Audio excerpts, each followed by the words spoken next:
Hello, everybody. My name is Lewis Lee, and this is Planning Traffic, where we do this every Thursday night. We talk about cars, boats, trucks, anything you put gas in. This is what we do.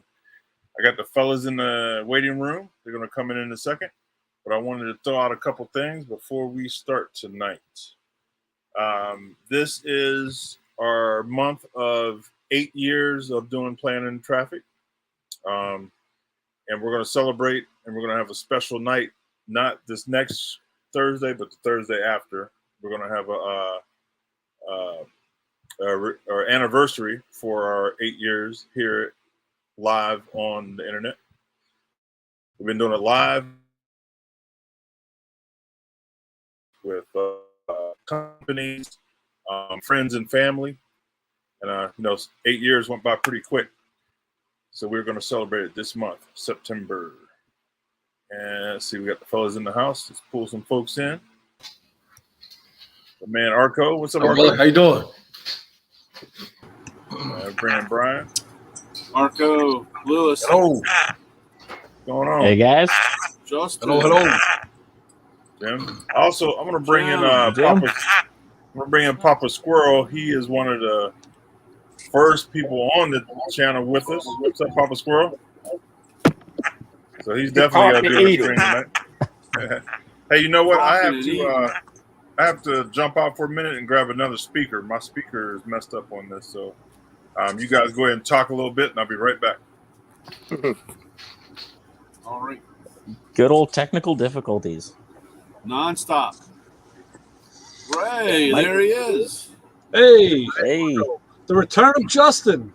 He's been off for a couple weeks. I wonder where he's been. I was going to send out a posse. Yeah. For you, dude. The old Slacker. sickness got me again. Really? Yeah, I wasn't feeling too good, but we're back. I've been seeing your posts. You've been busy a little bit on the old interweb, so that's good. Yeah, it was like the one thing I could work from home from. Yeah. I can at least do that. Right. Excellent. Telephone.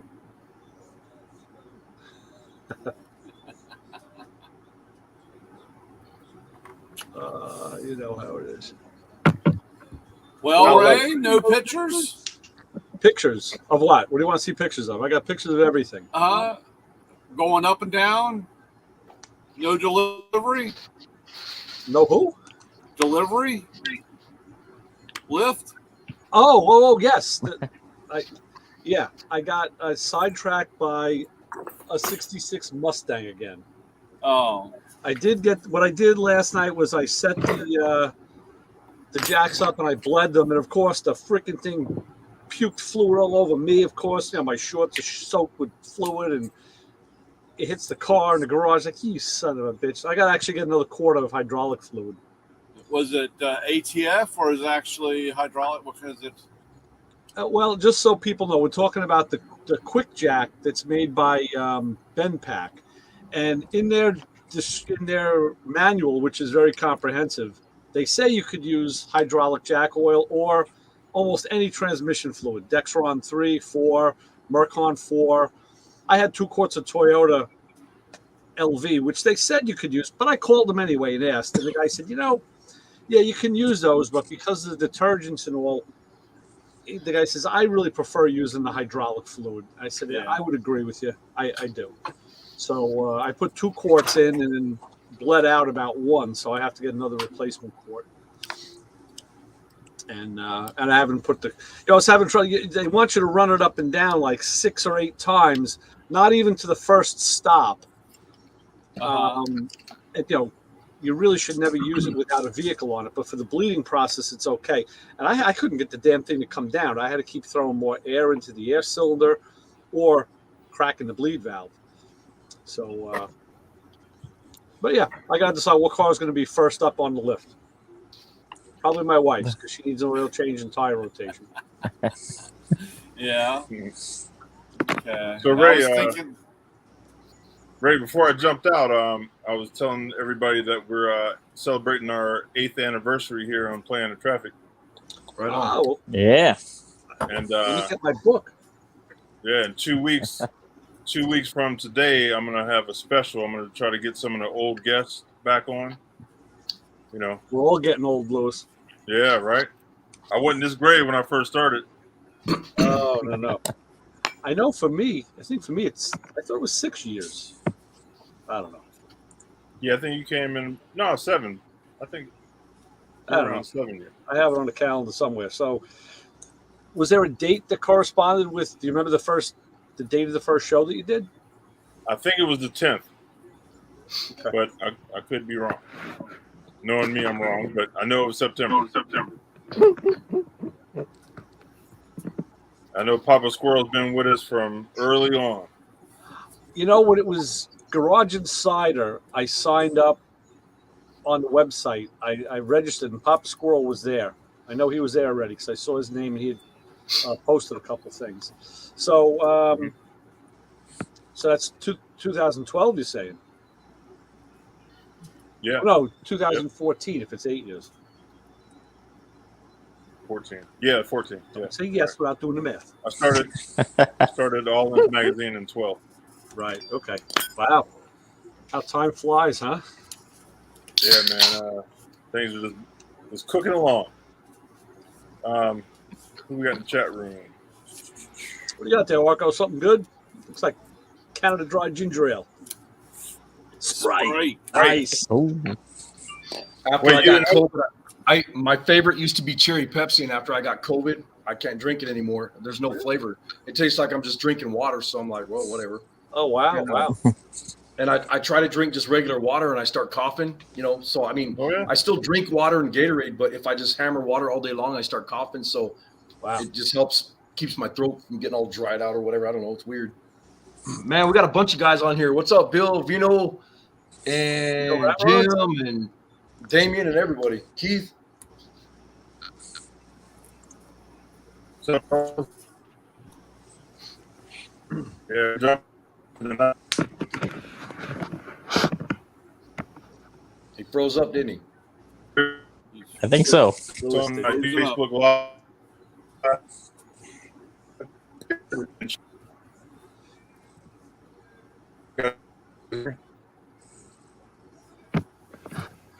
Yeah, so Brian, like I was saying, I had to go back into Mustang land because I got a call.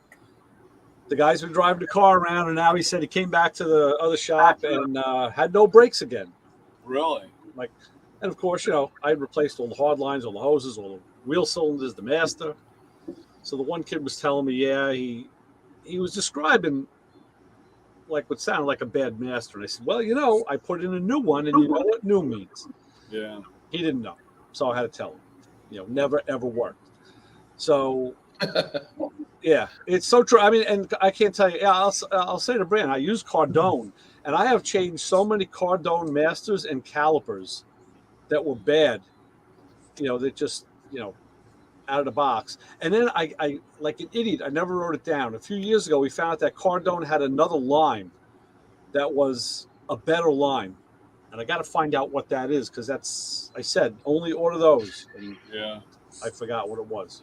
But anyway, I got to the car today and I look at it and I said, okay, fluid was leaking on the front right wheel. So I said, ironically, I remember when I first saw that car, the no brake situation, the front right wheel cylinder had blown out. And that's where the leak was. So, and half the master was dry. But if you remember, that combo valve in that car was plumbed wrong. Yeah. They had it all. They had 3 wheels on one circuit and 1 wheel on the other. And that's the way it went out because I was overridden. So I said to myself, you know what? I got to make that right. I have to find a way to make that right. If I got to splice in pieces with unions and whatever, I was able to do it with the existing hard lines. I was able to do it. It wasn't quite as bad as I thought it was. So now I have 2 circuits, pulled the front right wheel. The wheel cylinder had popped out, so I was able to put it back in. It wasn't damaged or anything. And clean everything off and drove it. And I actually got the thing to lock the brakes up, which I couldn't do last time. Now I have a really good pedal. Wow. So, yeah. 3 Problem more hours. solved. I wonder why the wheel cylinder popped out. That is a good question. And it was the same thing that happened the first time I saw the car. So that's something. It's ironic that the same thing would happen. I don't know. Because the only thing that you have, unless you have like the little rods that go in there, unless there's something wrong with not seating or being like flush with the pad, with the shoe and the cup in there or something. No, unlike a GM, it was just a disc that was inside the boot. Because the boot came off, so I took that disc out, and then there was another flat surface of the inside piston of the wheel cylinder. So that disc just, that's how they do it. So, yeah. So hey, Ray, have you ever seen? So Aaron and I had this problem. Well, he had the problem, but him and I were trying to figure it out. We were out at the shop, and we had a '56 Chevy, his wife's station wagon, up on the lift, and it's got disc brakes and everything. And he was using this car for years and kept changing everything, and it always, every time you'd hit the brakes, the thing would pull to the right real hard. And he was out there messing around with me one day, and he was looking at, on the GM cars, they have that little metal bracket, and then it wraps around the brake line, and that comes with the rubber brake lines. Okay. And then, that bolts to the frame or whatever the hell it is. And he pulled that thing off and changed it, and that's what it was. We cut that line apart, cut the metal bracket off, and opened it up. And what it was doing is it was pinching that line down to almost nothing. Wow. So it was a trip. So every time you hit the brakes, it would, go to one side or whatever. That was a new one on me right there. Well, that's also ironic because this car, I never drove it before it came in because it came in a fail condition. But I put in all new hard lines, all new hoses, all new wheel cylinders, and a new master. Everything except the combo valve. Actually, the one line that goes across the firewall from right to left had been replaced, so I left it. And when we drove the car, it had a bit of a left side pull, if you hit the brakes kind of hard. So after the fact, when I figured out that the combo valve was plumbed wrong, I said, okay, no surprise. It's unequal pressure. Well, today, even though I had a great pedal, I drove it, and when I heated the brakes up and hit them a little harder, the car had a left side pull again. And I'm like, it could be alignment. There could be an alignment issue in effect here, but I wouldn't know until I get it on an alignment machine. So it's ironic to say that because I had to. Now I know the hoses are new, but again, NEW. Yeah, it's crazy. So Brian, I want to talk about that tonight. About the, we all do brake replacement and repair, but the diagnostic that goes into brake, there's got to be. You can clamp off hoses and all, but new hoses are tough to clamp off. They really are. Yeah. I gotta remember to make up a set of plugs so I could pull the lines out of a master and plug it, and then see if the master has pressure to determine if it's a bad master or not. Usually they just have the gauge, right? And you unscrew and you plug it in, and you read with the gauge, and they have the skid plate. That's when you drive over the plate, hit the brakes, and it has the force or the measuring the. That's cool. The resistance of on the wheel on the ground for braking. That was a question on an ASE test I took once. They were asking about what stops the car, and it was a multiple choice, and I got it right. It's actually the friction, the force of friction between the tire and the pavement, not the brakes. That's how they classify it. But that's kind of almost like a trick question because you think it's going to be brakes. Well, indirectly it is, or directly it is, but it's really the force of friction. And the times of me messing with them and coming across, I've had the cars that, 1 7/8 shoes on one side and 2-inch shoes on the other. You start, people, or I know in the old days or back in the day, you had your primary shoe and your secondary shoe, and there was actually a different size. Right. And then, of course, a lot of your remanufacture stuff, the shoes were all the same. There wasn't the short shoe and the long shoe anymore. It was all about the same size. Right. So believe it or not, I mean, you can get into, and you said alignment, but I mean, if you got a messed up control arm bushings or something like that, where you're going to get a pull or a drag with one side or the other. I actually did do the Dan Short brake test. We talk about it all the time. Yeah. And let's see. I don't know if you'll see it on the camera. Let's see. Here I am driving the old car. Good volume go. Hey, can you guys hear me? Yes. Yeah. Okay. Bill and Paul are trying to get in, but I'm having problems on my end. Red. But it'll talk to you now. Crash. Here it is. Where'd the audio go again? One more time. The car still has a little bit of a left pull, but it'll talk to you now.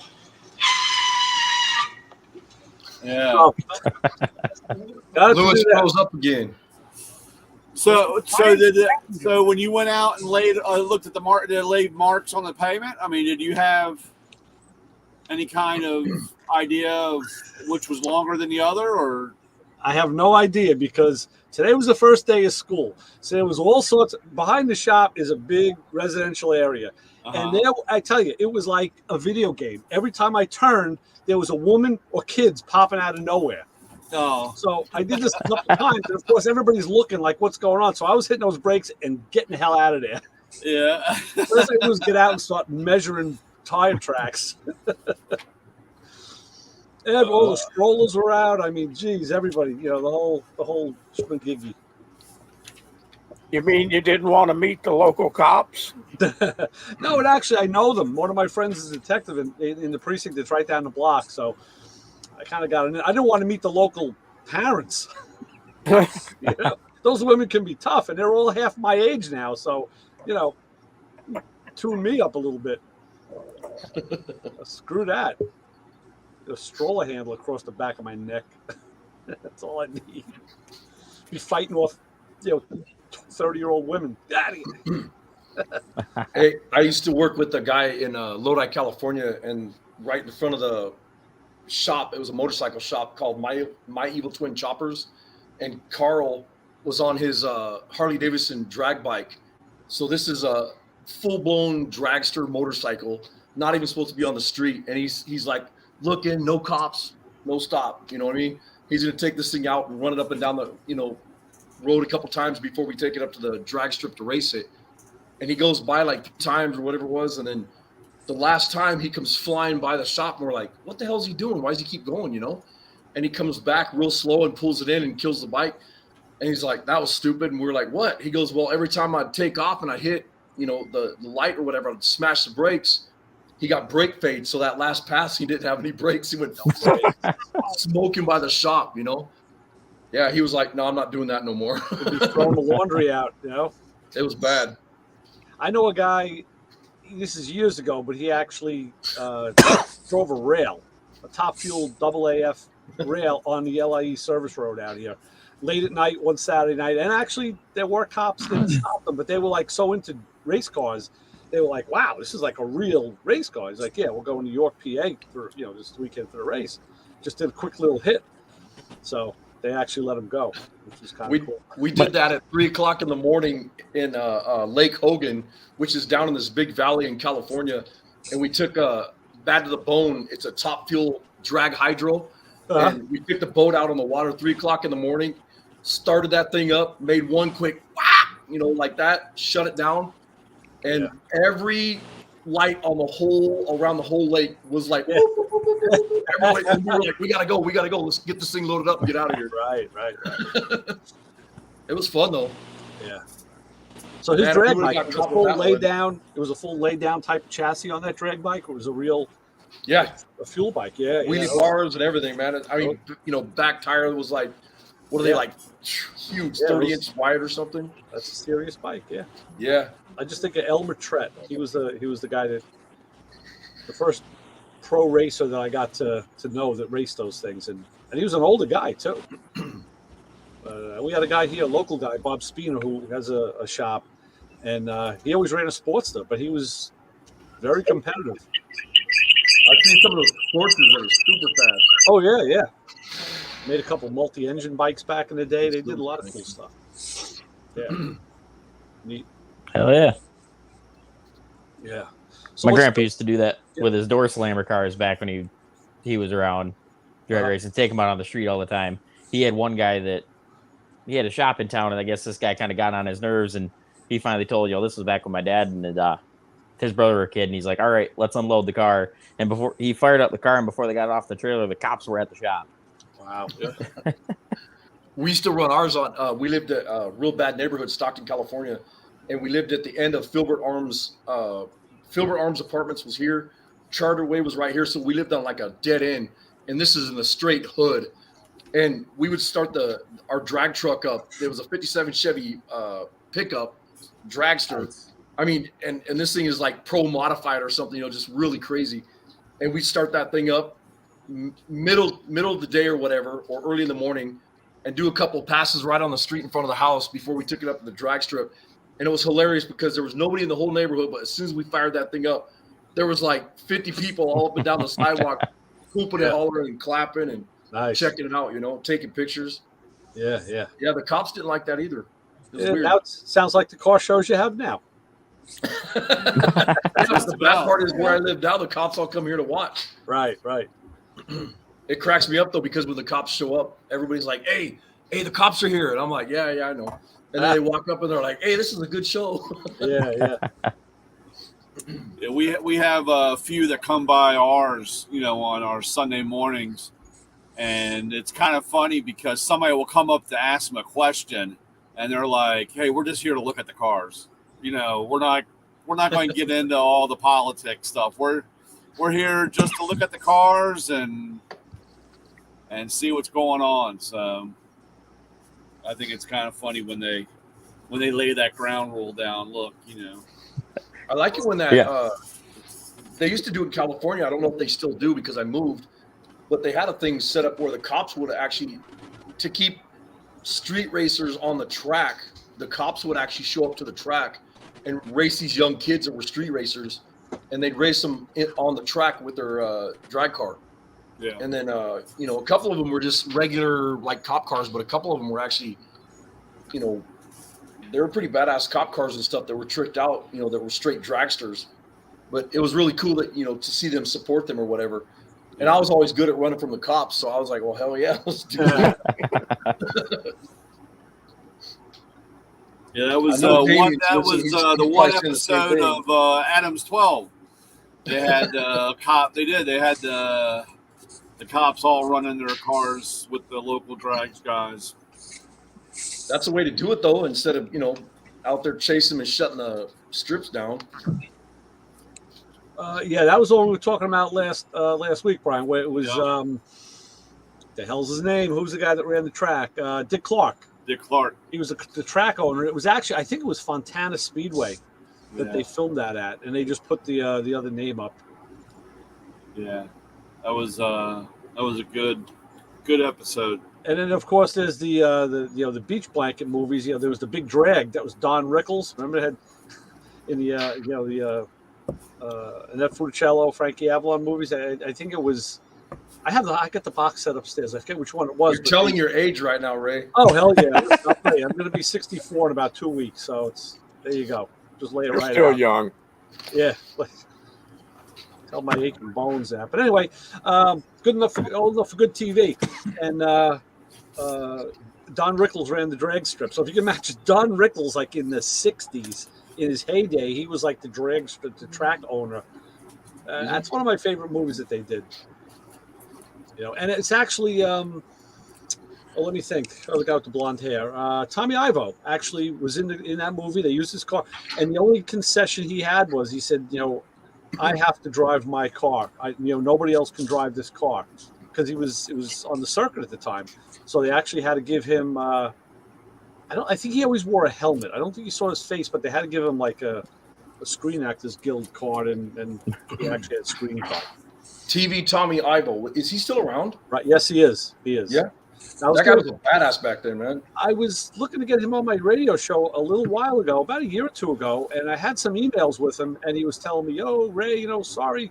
He goes, "You do a show in the middle of the day." He says, "I've kind of turned into a vampire. I'm up all night and I sleep all day. So, that's probably not going to work." I was like, wow, okay. But, it must be something, because it's got to be like 25 years ago at work. I had a guy who I replaced, and he started like napping in the afternoon, hard time, right at his desk. And it ended up, I found out that what he was doing is his schedule flipped, where he was just up all night, so he couldn't really stay up too long in the day. So maybe a condition that people get. Yeah, I know a lot of people that are like that. What's up, Paul? What's up, Paul? Hey, how's everybody doing? Thank you for bringing me in tonight. I appreciate it. Let me take about 90 seconds here. I'll talk real fast. Number one, the cop thing at the drag strip. They've been doing that all over the country. It's the most fantastic idea I think they've done for many, many years. And yeah, I remember some situations where the cops would bring out cars to the drag strips and it rates you heads up, drag racing type thing. It was great. The situation that you originally started to talk about with the brake issues, I would like to say, always remember back to basics when it comes to brakes and hydraulics. And sometimes you can go over and over and over with the brake situation, and you'll have a pull to the left, pull to the right, pull that won't even occur in the beginning, and then after you drive for an hour, you all of a sudden have the pull. One of the overlooked things that I experience when cars come into me after already having issues, and then they come to me going, "Well, you can fix it." One thing that's always overlooked is wheel bearings and the tightness of the wheel bearings and the type of grease used in the wheel bearings. Believe it or not, grease, if you got the wrong grease in there, it doesn't act right, and the bearings heat up, they swell, and then that wheel gets tight. If you have it over tight, it does the same thing. If you have it loose, it'll grab and pull to one side or the other because the wheel wants to kick a little bit. It's funny you say that, Paul, because when I had this car apart the first time, and I put new wheel bearings in races, and as I always dig out the old grease that's in the middle of the hub, I don't know, just to get it out of there, because you don't need all that grease in there anyway. But under some wheel bearing grease, I actually found white lithium grease, which, like, somebody at some point used white lithium grease on the brakes and the spindles, which is, a big no-no. I've seen everything. There's the grease, and it's marked brake grease on the containers, but it is not bearing grease. It is meant for the lubricate between the shoe and the backing plate. Right. This is another area on drum brakes that I find, and again, cars come to me. I'm always the last guy the car comes to. The customer's already been to 5 other shops, and then all of a sudden it's, "Hey, well, you know what you're doing. You can fix it." And the backing plate is dry. The shoe is dry against the backing plate. Yeah. Well, I do see a lot of concourse style cars. Okay, they don't want brake grease dripping and attracting dirt. They're garage furniture. They're not usable cars. And then they want to go out and use it. And these are the problems that you occur. Again, I'm taking up here a little more than that 90 seconds I asked for. Right, but when Macho Man Brian, thank you for whatever you continue to do with the Maco stuff, because it's great. I'm hearing things up at Andy's that always turn out. I know you see Andy on Sunday mornings sometimes. Yeah. Things are great. And that Sunday morning hangout, I need to come up there a little bit more. It's close enough that I should be there more. But with life the way it's been, and the fact that I went and traveled across the United States the last 2 weeks. I haven't had much time around the local car circuit because I think I've seen 35 of the 48 continental United States in the last 2 weeks. Nice. Wow. A lot of windshield time, a lot of time to think about and reflect back on me and my life over the last, well, ever since I've been born, but especially over the last 20 years. And where I am today is deeply associated and directed in the direction it's come from the automotive community. So I thank everybody that I've run across in the last 20, 30, 40 years in the automotive community to get me to where I am today. So there's my thank you to the United States right there. It's been great. But the brake issues, again, it's truly back to basics. And like Arco was saying, that I overheard about the one line that was crushed. Is that what I was understanding, Arco? The line was crushed where the clamp was. Yep. I see this kind of stuff. And it's, well, you always got the upset customer. Well, I just paid shop ABC to do it. Why am I over here paying you again? Well, they did it, and they did it very much by the book. I'm not going to fault them for putting in the effort because it takes just as much time to do it wrong as it does to do it right. So they did do the job, but maybe they were lacking a little bit of knowledge, or maybe they weren't as thorough in thinking it through. So you got to check this stuff. Sometimes I wonder about that. Sometimes, because you know, I work on a Camaro, and I'm always my mantra is, you know, I'm doing one thing, but I'm looking at everything. I'm always looking at all sorts of other stuff, and I happened to catch a brake hose that, when they installed it between the hard line and the caliper, it got twisted, like one twist around, and they ran this thing home into the. I was like, how did they let that go like that? Well, because they're in a hurry and they're thinking about the next job and the next paycheck.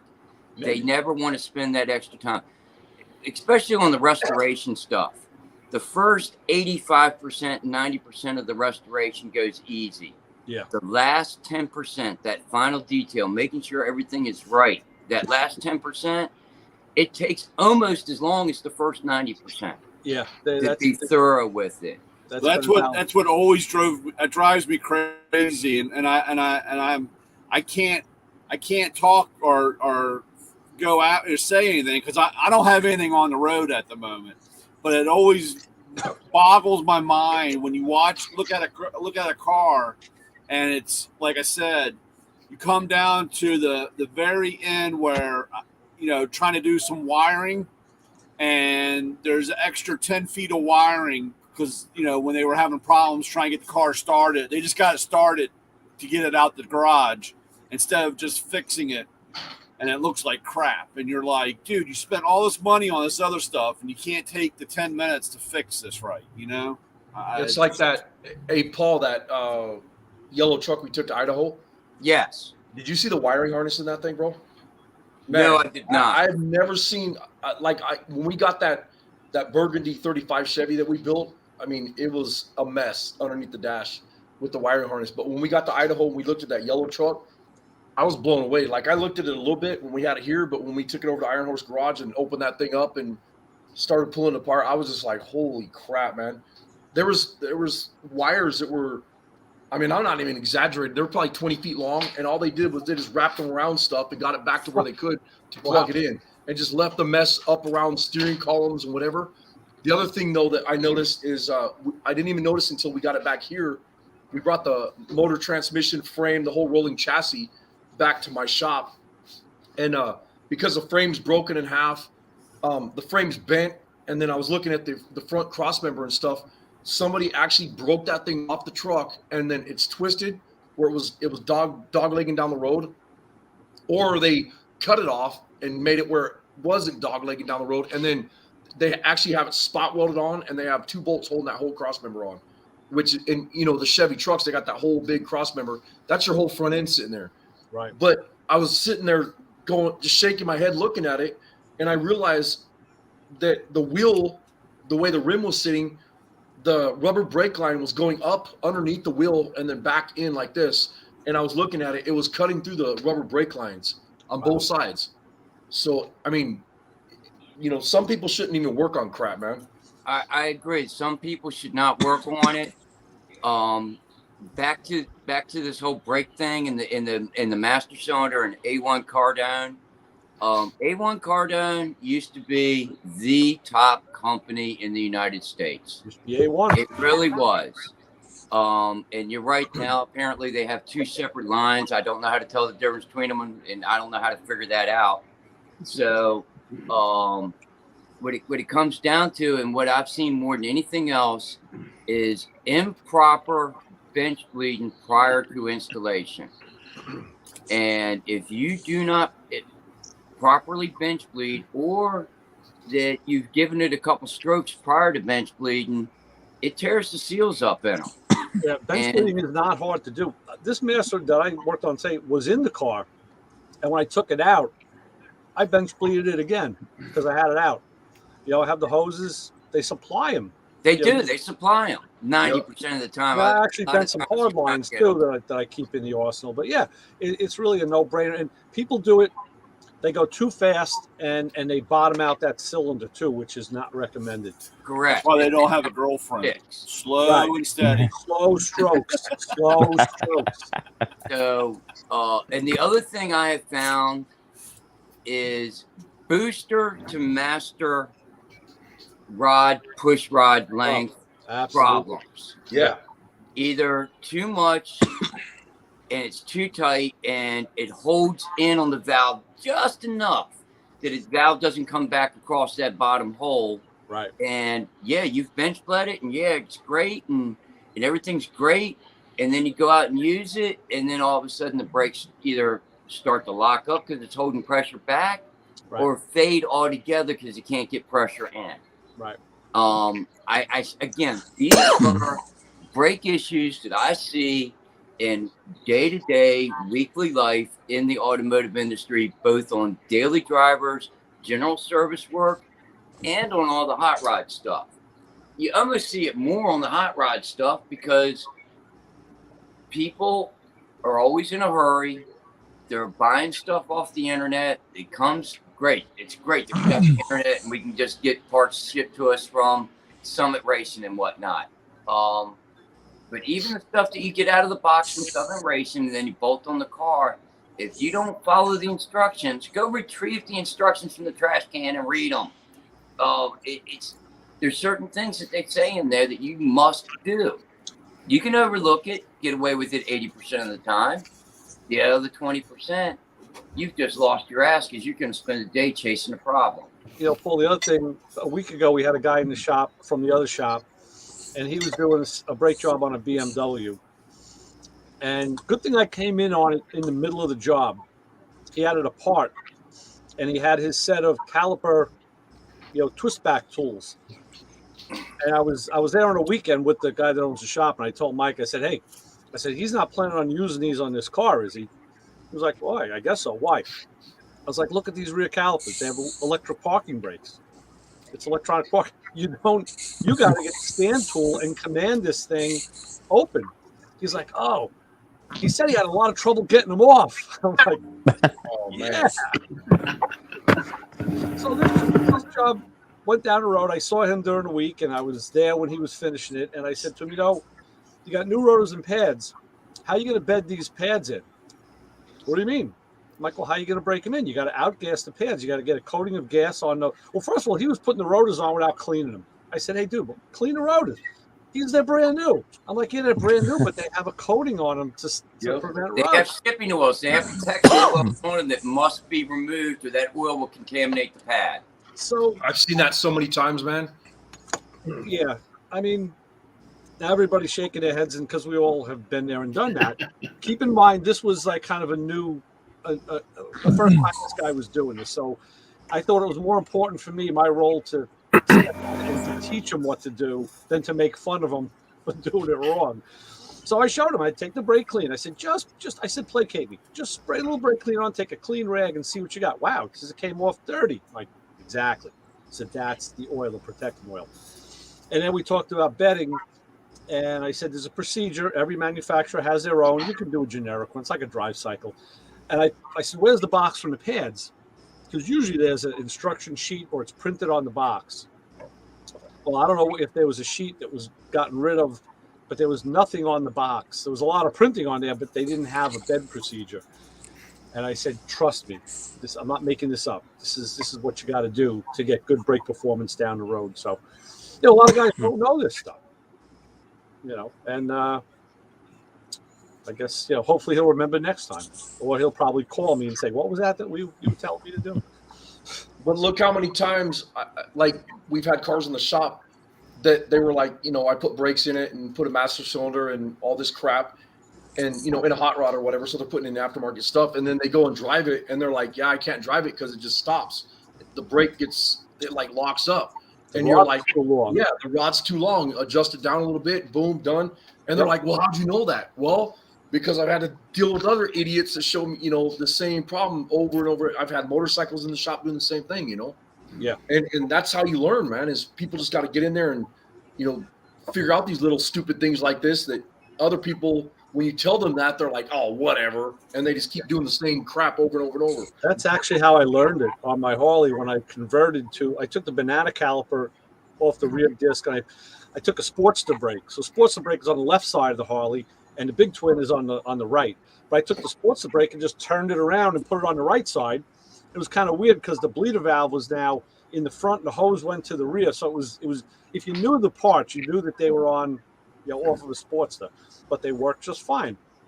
Back in the old days, we would take a quarter. You would have to take a quarter, so that way you had a phone call. If you needed to call somebody, or at least you took a 1/2-inch wrench, so at least you can loosen the brake master cylinder up, so that it would relieve the pressure. And then you could drive it back to the shop or the garage to fix what you did. But well, that's what happened. I'm always a big fan of maximizing any system, and I was playing with the rear master cylinder rod to get less play in the pedal, and I did go a little too far. But as I was riding the bike, I had to go about 4 or 5 miles till they heated up enough, and I felt, I'd let off the throttle, and the bike was slowing down more and more by itself. First, I thought I was losing power. I didn't know what it was, and then I smelled a little something, and I said, okay, let me pull over to the side, and I saw that rear caliper was hot, so I had a wrench with me. I just opened the bleed valve, pressure came out. I said, okay.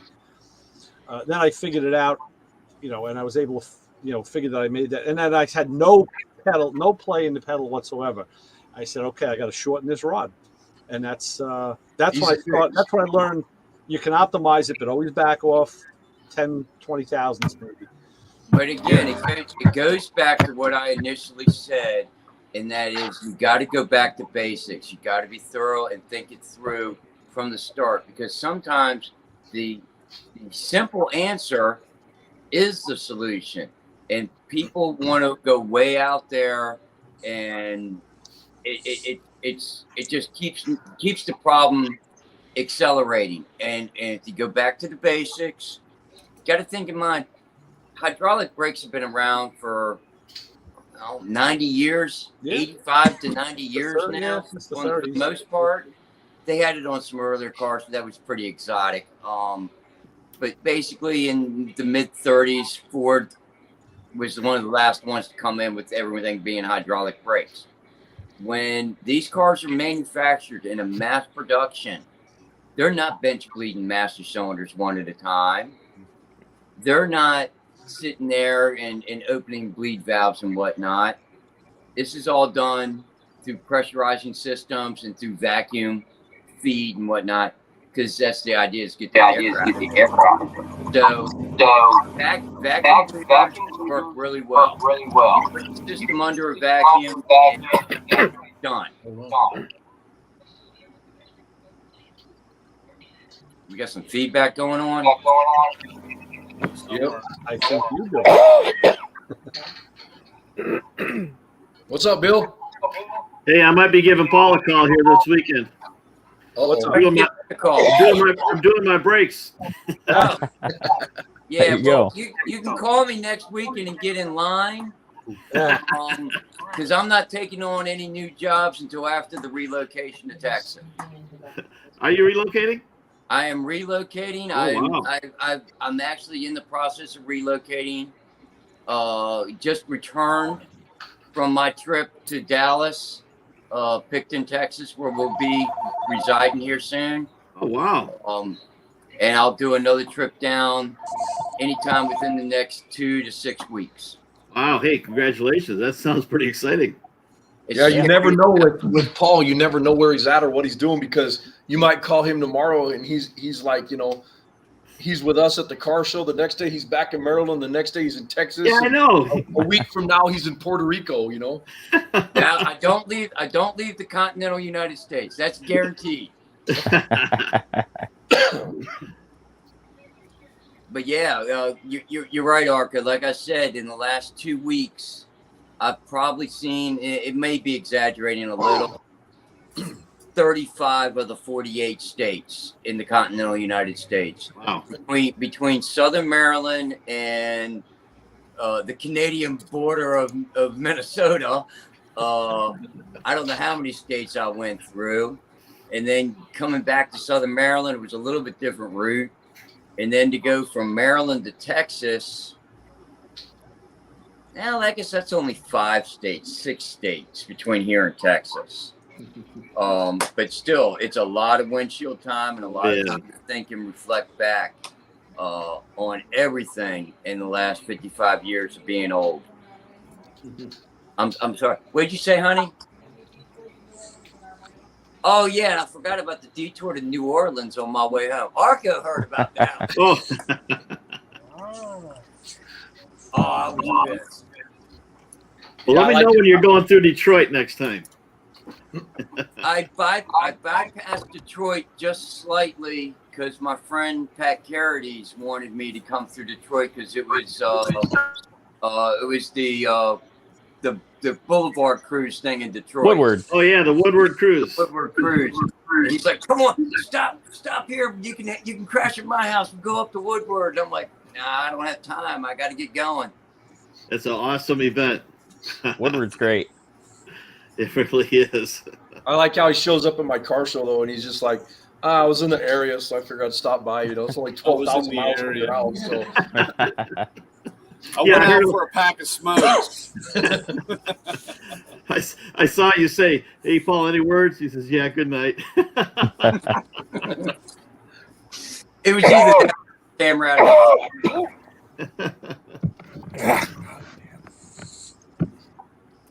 Hey, I heard you guys talking about AA fuel dragsters on the street and all that while I was out there, Yeah. And back in the 60s, my cousin had one. And he really wanted to test it on the weekend, right?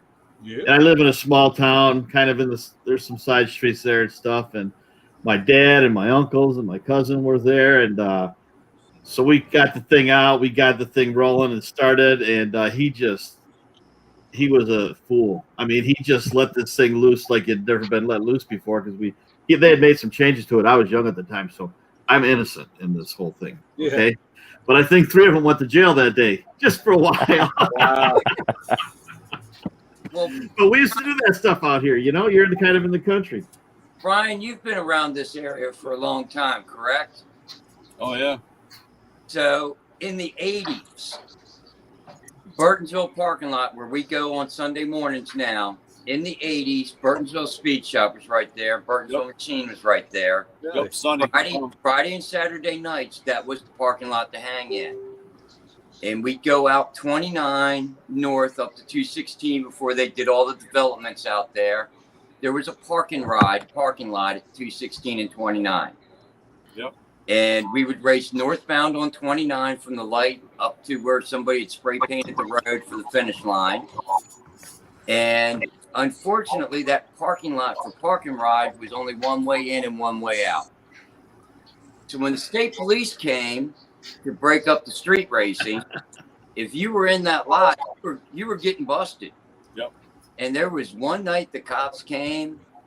We went through the cornfield. The cops weren't chasing us through the cornfield. So we went through the cornfield and we came out down by there's a Savage Mill area by the river. Yep. That's where we came out and then back onto a public road. Yeah. because it was almost stupid for us to be doing drag racing there, knowing that there's only one way in and out of that parking lot, and the cops block it off. We had on Fieldcrest was the same way. Fieldcrest opposing lane was the ultimate experience. Yep. If Fieldcrest was the same way, man. And you took that opposing lane, it was a unique experience at 2 a.m. Yep. And they put that road in there because that was originally to the dump. Yeah. So at night, that road was empty, and we go back there. And, of course, you had 108 on one side, and I can't remember, that was 124. 124. So you only had one way in, one way out, and they would just sit there and pick us off like ducks because, we'd say, oh, we're going to go home. And either way you went, they were sitting there. Yep. And I remember the first time when they started building neighborhood back there, they had a little cutout. And it was about halfway through the Fieldcrest was just a straight line. I mean, it was just a straight road. But they had a little cutout where they were starting to put a neighborhood in there. And we were all hanging out and doing what we were doing. And somebody said, I think there's a cop back there in that cutout. And they could get closer. They could actually come out and catch us in the act instead of waiting for us, because they'd get back there in that new cutout. And that was pretty much the end of that. But that was an interesting road, especially after the heavy trucks. The roads would get a little dip in them. Got a little ruts and dips in it. And you trying to hold on to something, catching a gear. You were going for a ride sometimes. It was interesting. A few people. I remember a few nights and some tow trucks showing up. And, oh, man, that deer jumped right in front of me, but I missed him. Yeah. I wrecked the car, but I missed the deer. You remember the rabbit's tail, right? Yeah. But they used to run across the 270 up there, across the overpass. We were up there one night, and a guy showed up in a in-car trailer and pulled out a Pro Street Vega thing and rolled that thing going across the bridge over there run down there and roll it back over on all four wheels and slammed it back in the trailer and drove off before the state guy got there. But it was interesting stuff. The other spot was, and I don't mean to take up everybody's time here, the other spot was at Georgia Avenue and 108, the park and ride before the Intercounty Connector went through, and they changed that all around. We'd hang out in Aspen Hill, go up to the park and ride, shoot the 2x2 off of the light up there. And I remember we pulled in there one night, and there was a car in the back corner. And we didn't think much of it. And then all of a sudden, it was a cop, and he put his foot on the brake pedal just so that we could see the back of his car. And we're like, okay. That's when we went from that park and ride over to Fieldcrest to the church, and we all got ahead and set up in the church parking lot there at Fieldcrest. And then somebody had to take the opposing lanes. Yeah. And there's a gentleman that took the opposing lanes one night, 69 Mustang. It was a known car in Aspen Hill in the late 90s. And he was racing the Blue Vega that was a known car in the late 90s in Aspen Hill. And towards the top end of the track, something happened, and that Mustang, all of a sudden, we saw headlights pointing back at us, and then we saw headlights in the air, then we saw headlights pointing back at us, and then all you saw was taillights, and the car was off in the ditch. Yeah. Somehow or another, we were able to get down to a guy that had a shop in the air park there, get his tow truck out, get back up to Fieldcrest, and the car loaded before the cops showed up.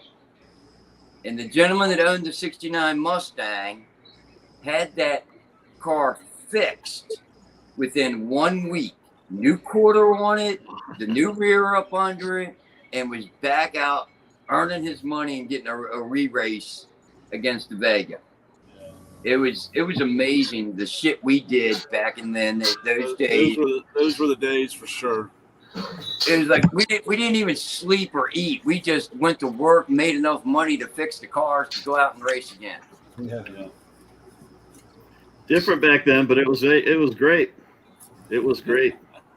Now I thought it was pretty badass that I don't know if you guys ever heard of it in Lodi, California. They had Kingdon Drag Strip, and it was extremely famous back in the 50s and 60s. And my dad, like when I was growing up, well, I never grew up, but when I was getting older, my dad always told me about Kingdon Drag Strip, and I always thought it was the coolest thing ever.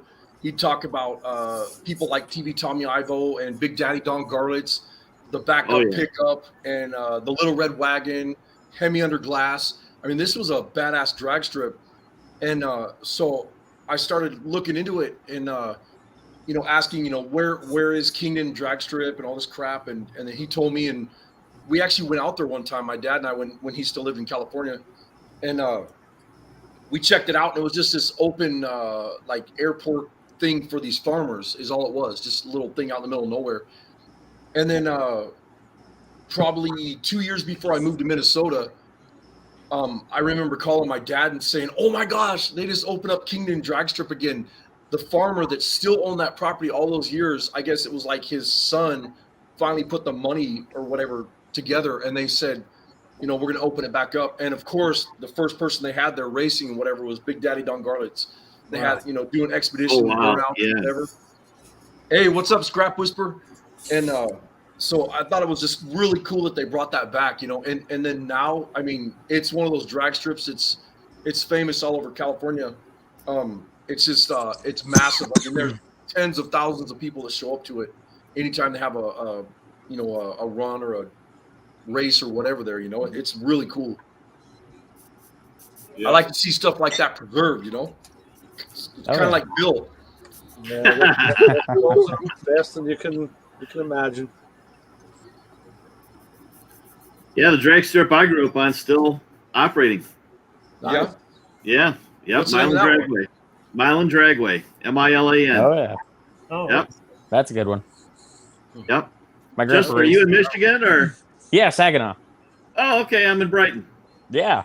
My grandpa, his home track was Michigan Motorplex over in Stanton. Yeah. Yeah. He raced there all the time. Yep. Very cool.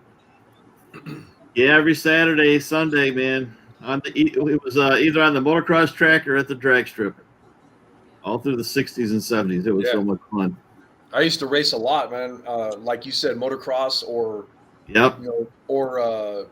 drag bikes or drag cars, drag boats, whatever. Anything with lots of power and went fast, Yep, exactly.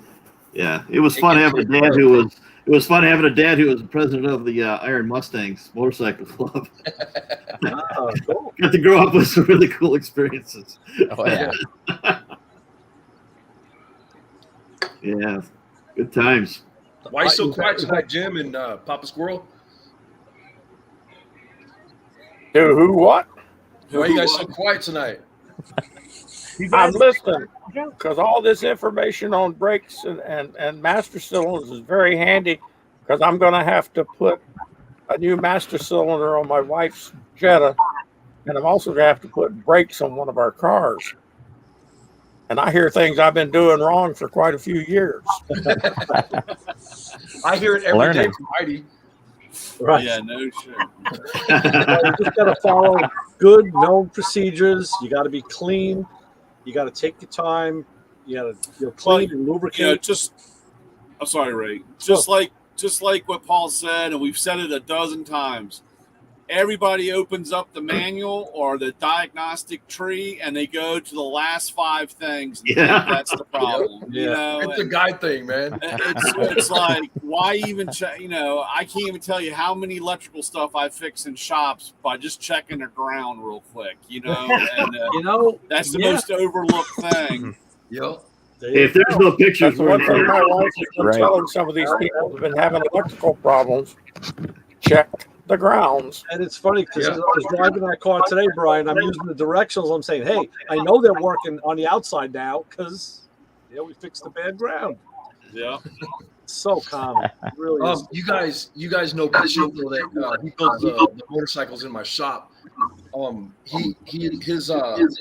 His dad passed away, so he was raised by Harvey, which is an amazing person.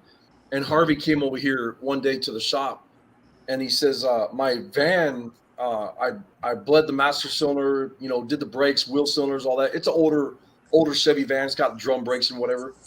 And he says, "It's acting funny. It's not even stopping or whatever." And I said, "Well, tell me what you did, whatever." And he says, "Well, I put hydraulic fluid in it, and I started." And he kept saying, "I put hydraulic fluid in it." Well, when he said that, I'm thinking, well, he knows the brakes pretty good, so he means hydraulic brake fluid. And then I'm talking to him like an hour into it, and I'm trying to figure out what he's talking about. And I pop the master cylinder, and I'm like looking at it, and it's got like this cottage cheese looking stuff in there, and I'm like, "What is that?"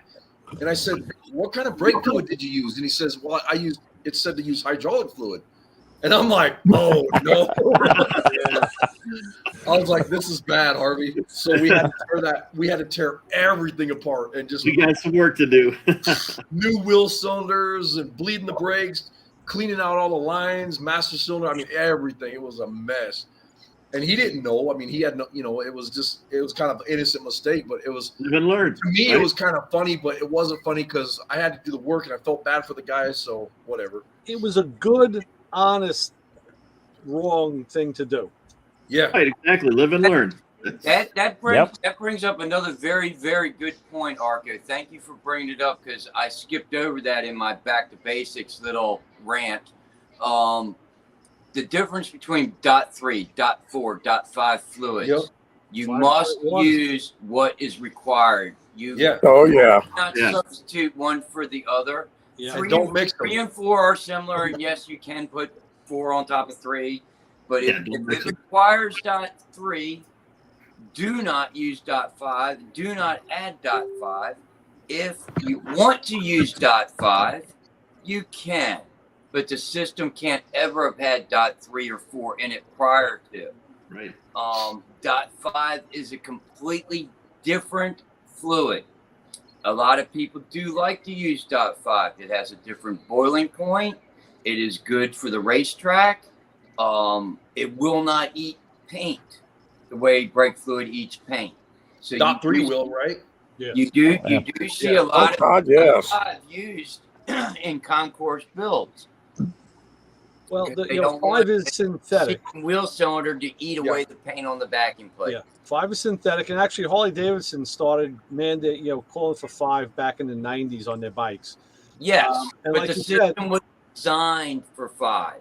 Right, and like you said, all the other brake fluids are mineral-based. They're hygroscopic, meaning they absorb moisture. It will absorb the moisture. 5 does not. It will not absorb the moisture. It has a higher boiling point. There's a lot of benefits to 5. Wet and dry. It has a higher boiling point. Yeah. Yes. All right, you guys lost me on the. It will not.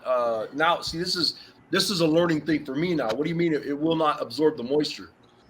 The silicone fluid cannot absorb the moisture out of the air. It's not hygroscopic. It okay. I got silicone, it repels the moisture. Yeah, I got you now.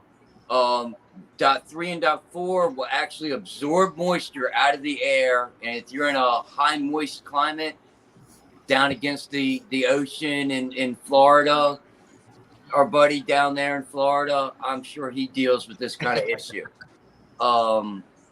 Aluminum does not like moisture. Hydraulic fluid doesn't like moisture, and you put it into a moist area, you're going to have issues. I run .5 fluid in my Model A, and it was probably a mistake. And I kind of knew better, but I didn't want to deal with the paint blistering and whatnot, and it does have a higher boiling point.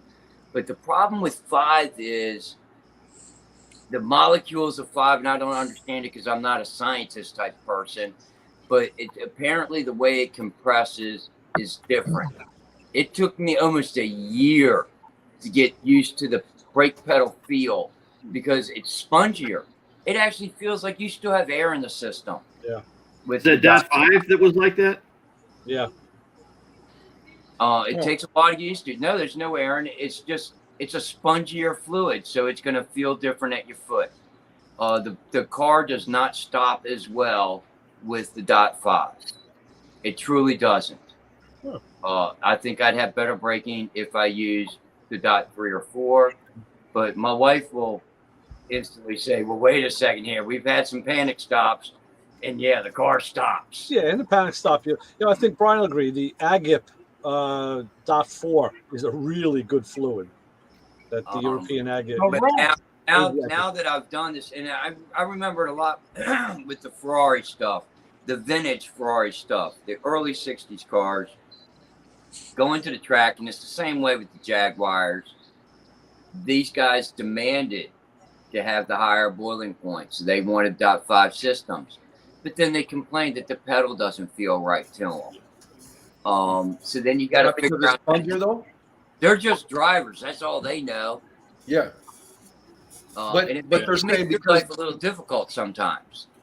The pedal's a lot more spongier though because of that fluid. Is that what you mean? Yeah. And they're just not used to it. The compressibility is different.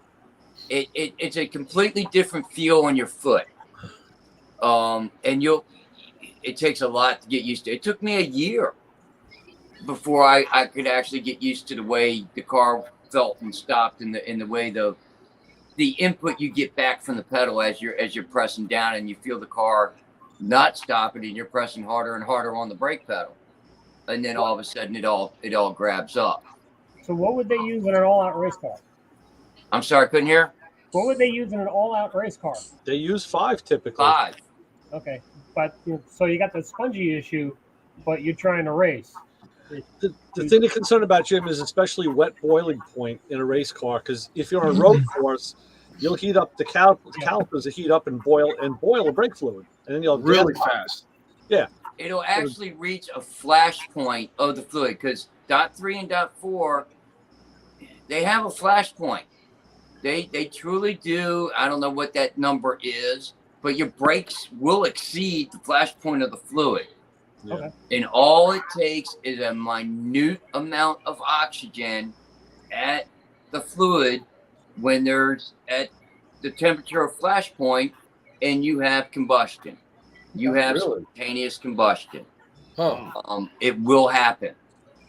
This is the reason the systems are sealed.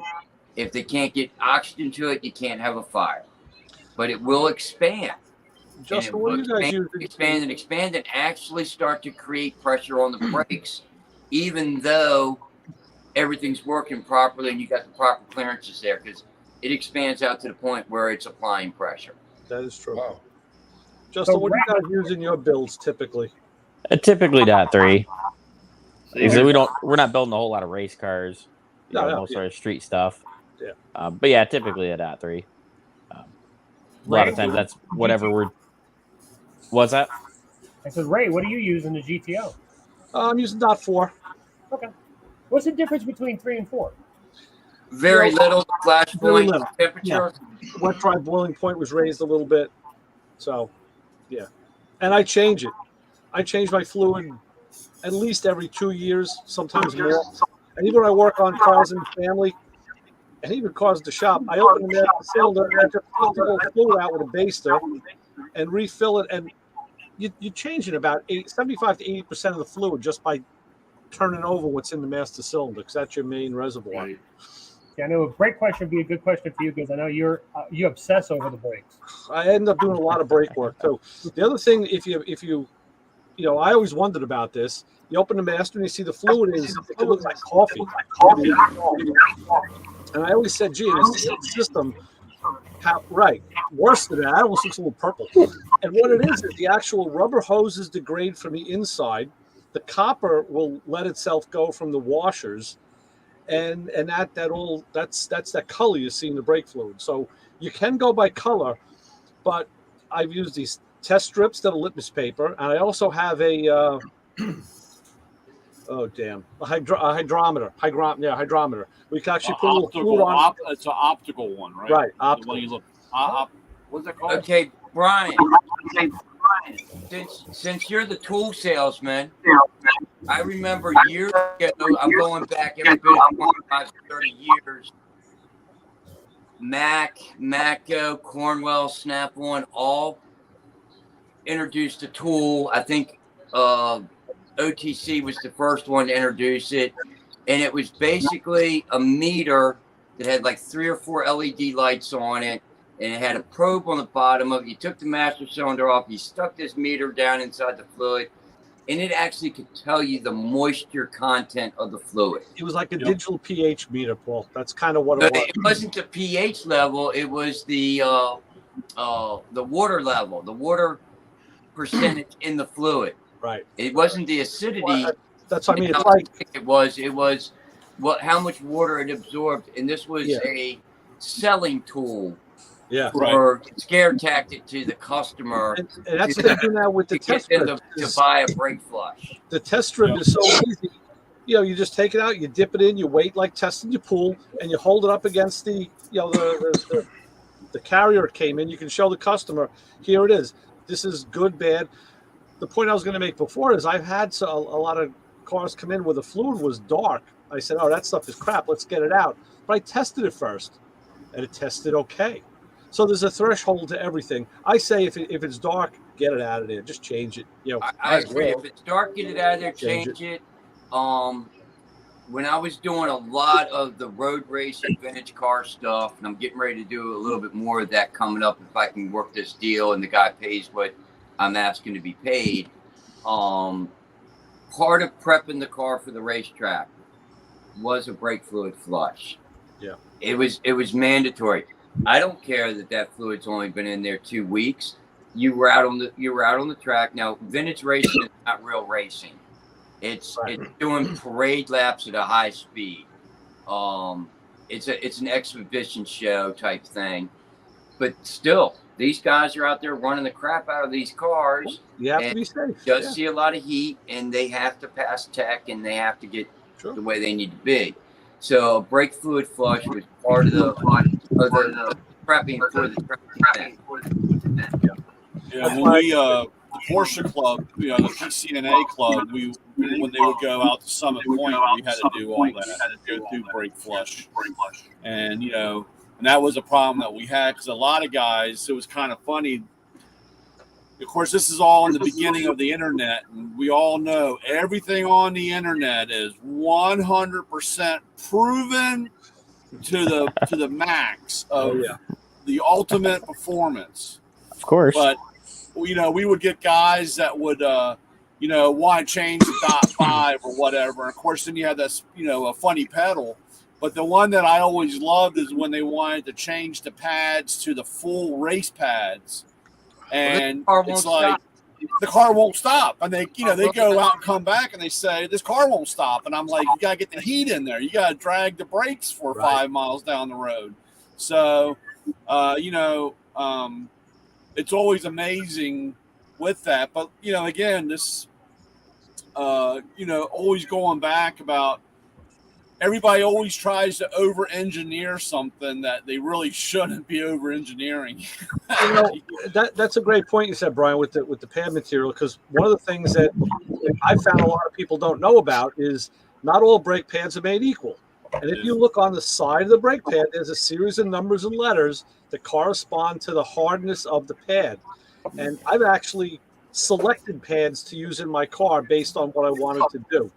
And in a regular driver, you take them off the shelf, you put them on, but you'd be surprised. You put a good pad on that car, a better pad, you'll get a totally different brake feel out of it. So I just had a vehicle come through not too long ago at the location where I'm working, and it was a really high-end car. It was a beautiful build. Problem was, it didn't want to stop properly. And it was in some other mechanics' hands.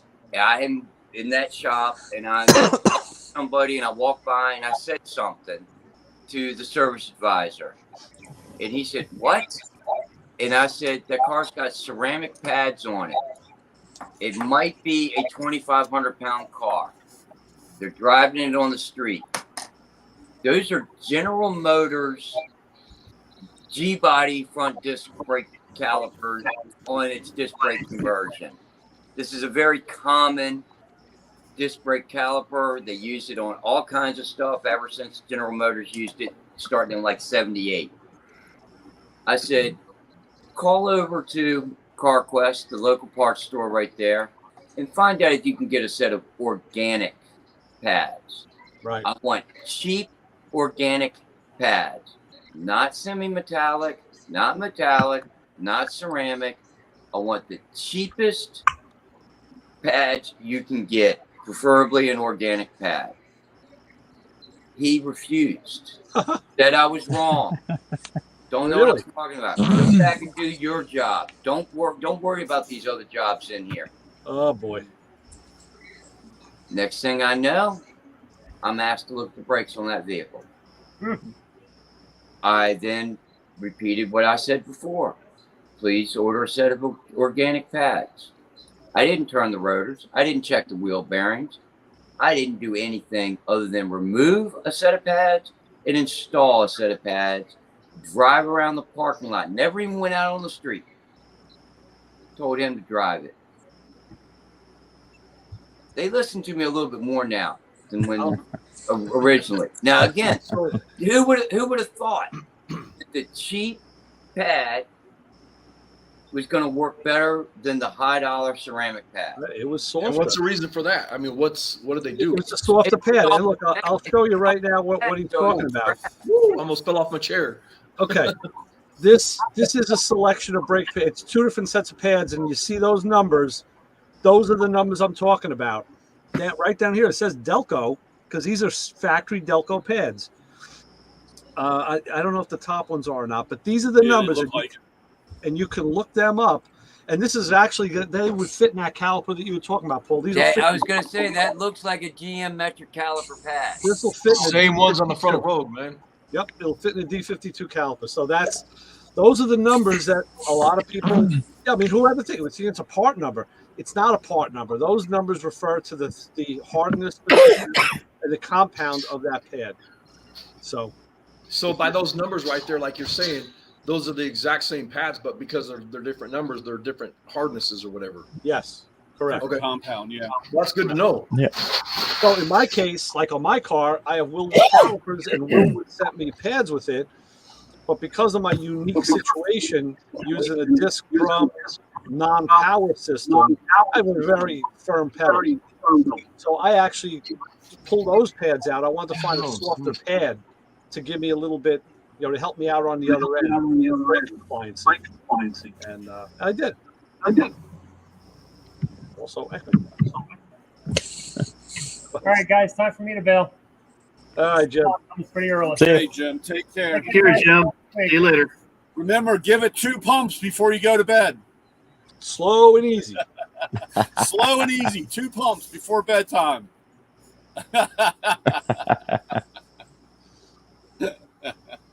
So, Brian, I was thinking of you today because with this Mustang, all cars, I learned this years ago, all cars do not bleed equally. And I've had a lot of trouble over the years with Fords where, and of course, you have the one-way valve, which is what works on the Ford best. I have the handheld pressure bleeders. I have the shop air-powered pressure bleeder. And I use, there you go, the Phoenix reverse bleeder. All right, I can't see the numbers because they're older. They could be worn off too. No, the number's just there, but it's dirty. This is a set that came off a vehicle because the gentleman wanted to have a Willwood setup put on. So there they are. There they are. That's the D52 caliper. Willwood makes a direct replacement for that. Willwood does make a direct replacement for this. In 2 pistons. I believe that this is actually a better caliper than the Willwood.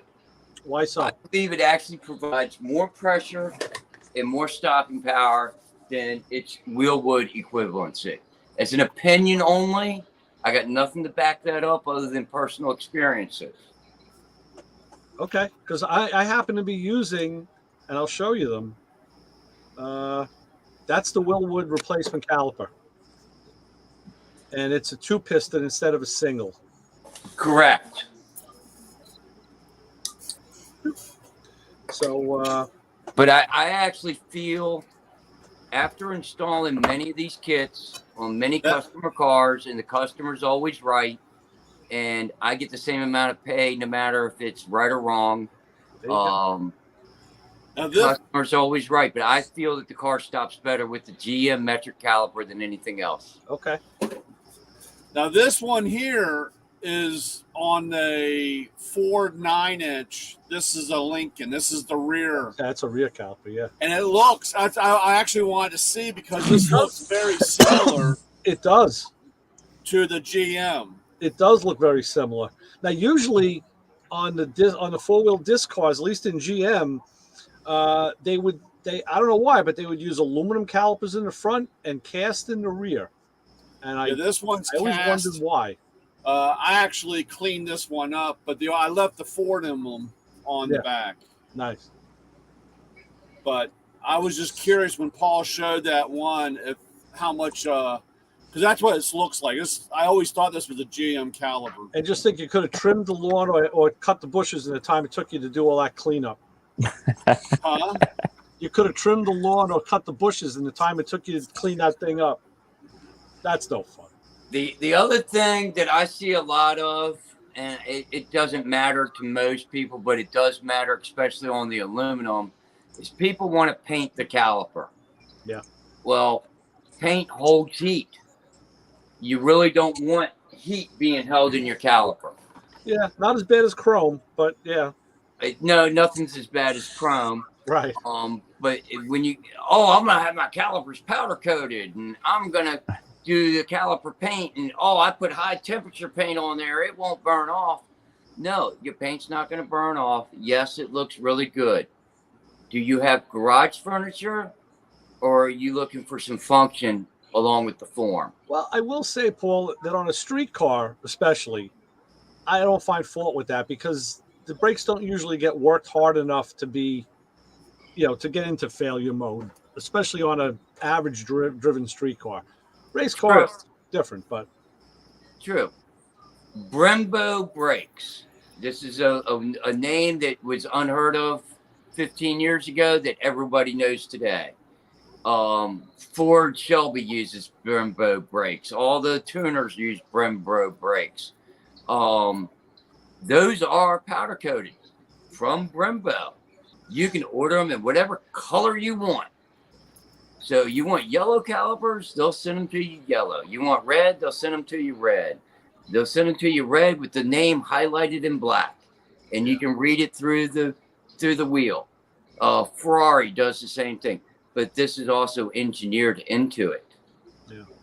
This is not something that's added afterwards. Have you seen the new TikTok on those? They call them Bobos. That's got those Bobo brakes. Really? Uh-oh, the man showed up. What was that? Was it sighting? Uh-oh. Look at that. I remember you. You locked me up. Oh. Nice. Yeah, Bobo. The Bobo. Hey, I'm going to get going, you guys. You guys have a good night. I'm going to roll out of here. You too. You got to come with me. Right, If you need bail money, just give us a call. We'll help you out. Yeah, bail me out, man. All right, no problem. You guys have a good night. Later. Good night. The I'm Bobo gonna jump and the too, guys. Wildwood brakes. Got to get up early. All But, right, Bill, good seeing you. good seeing you guys. We'll see you next. All right. The Bobo and the Wildwoods. Yeah, Wildwood. Wildwood. I would say probably 8 out of 10 people say Wiltwood incorrect. Yeah. It's usually Wildwood, yeah, or Wildwood or something. Yeah. Yeah, I don't know. There's a lot of little things. And unfortunately, like for Ray's issue, it's probably gotten to the point where there's just so many things overlapping that you don't know where or you get to correct. And like I said, you just got to start, as you said, just from the very beginning. Right. And back to basics. Very basic. Back to basics. There is some true mathematical equations that go along with hydraulics. The engineers engineered it one way, and when somebody comes in and wants to change things around, it really changes things. So you have to have matched components in order for the components to work properly. There is different bore sizes in the master cylinders. There's different bore sizes on the wheel cylinders between a four-wheel drum and a disc drum combination, especially when it comes to, I'll use 67 Mustang as a prime example.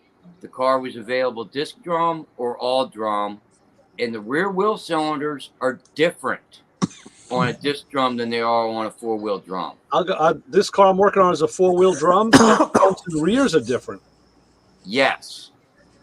So I'll tell you something. This book I found out is the Bible. This brake handbook. It was written by an HP Books, and when was it written? This gets into everything. It gets into stuff that's over your head. It gets into stuff that you understand. But a lot of work, a lot of effort went into brake fluid. Come on, where's the year? Should be right there. Published HP Books. I found people had written about this book many times. I found this copy of it, and it really does get all inclusive.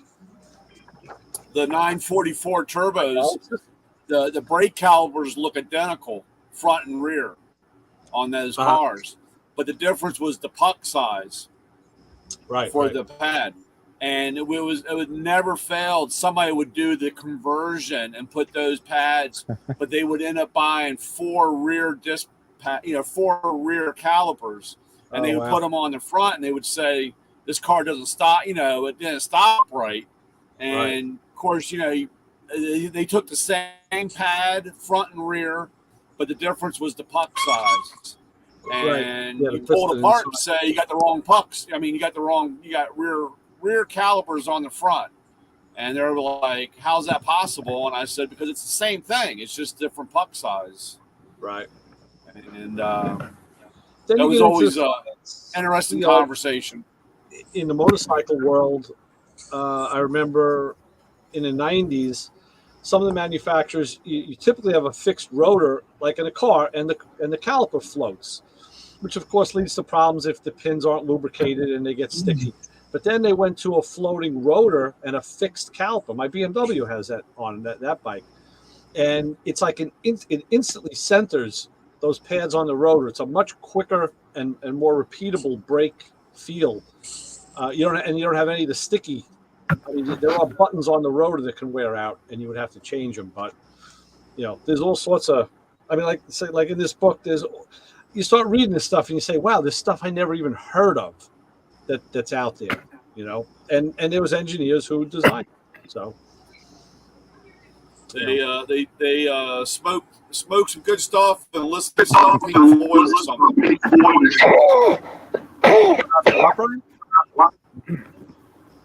What? Say that again. What did they speak good stuff about? I mean, they had some good weed, and Pink Floyd come up with some of that stuff. I don't know. This is heady stuff, and when you read it, I've always every job I've had has been it was stuff and brake fluid. Every job I've had has been in an engineering vein, and you can tell the engineering that goes behind it when you just read the words. This stuff was vetted out. There was calculus applied to get these graphs. This stuff wasn't just made up and thrown out there. Engineers really, they use math? We're really going to use math here now? I know. Well, we don't have to.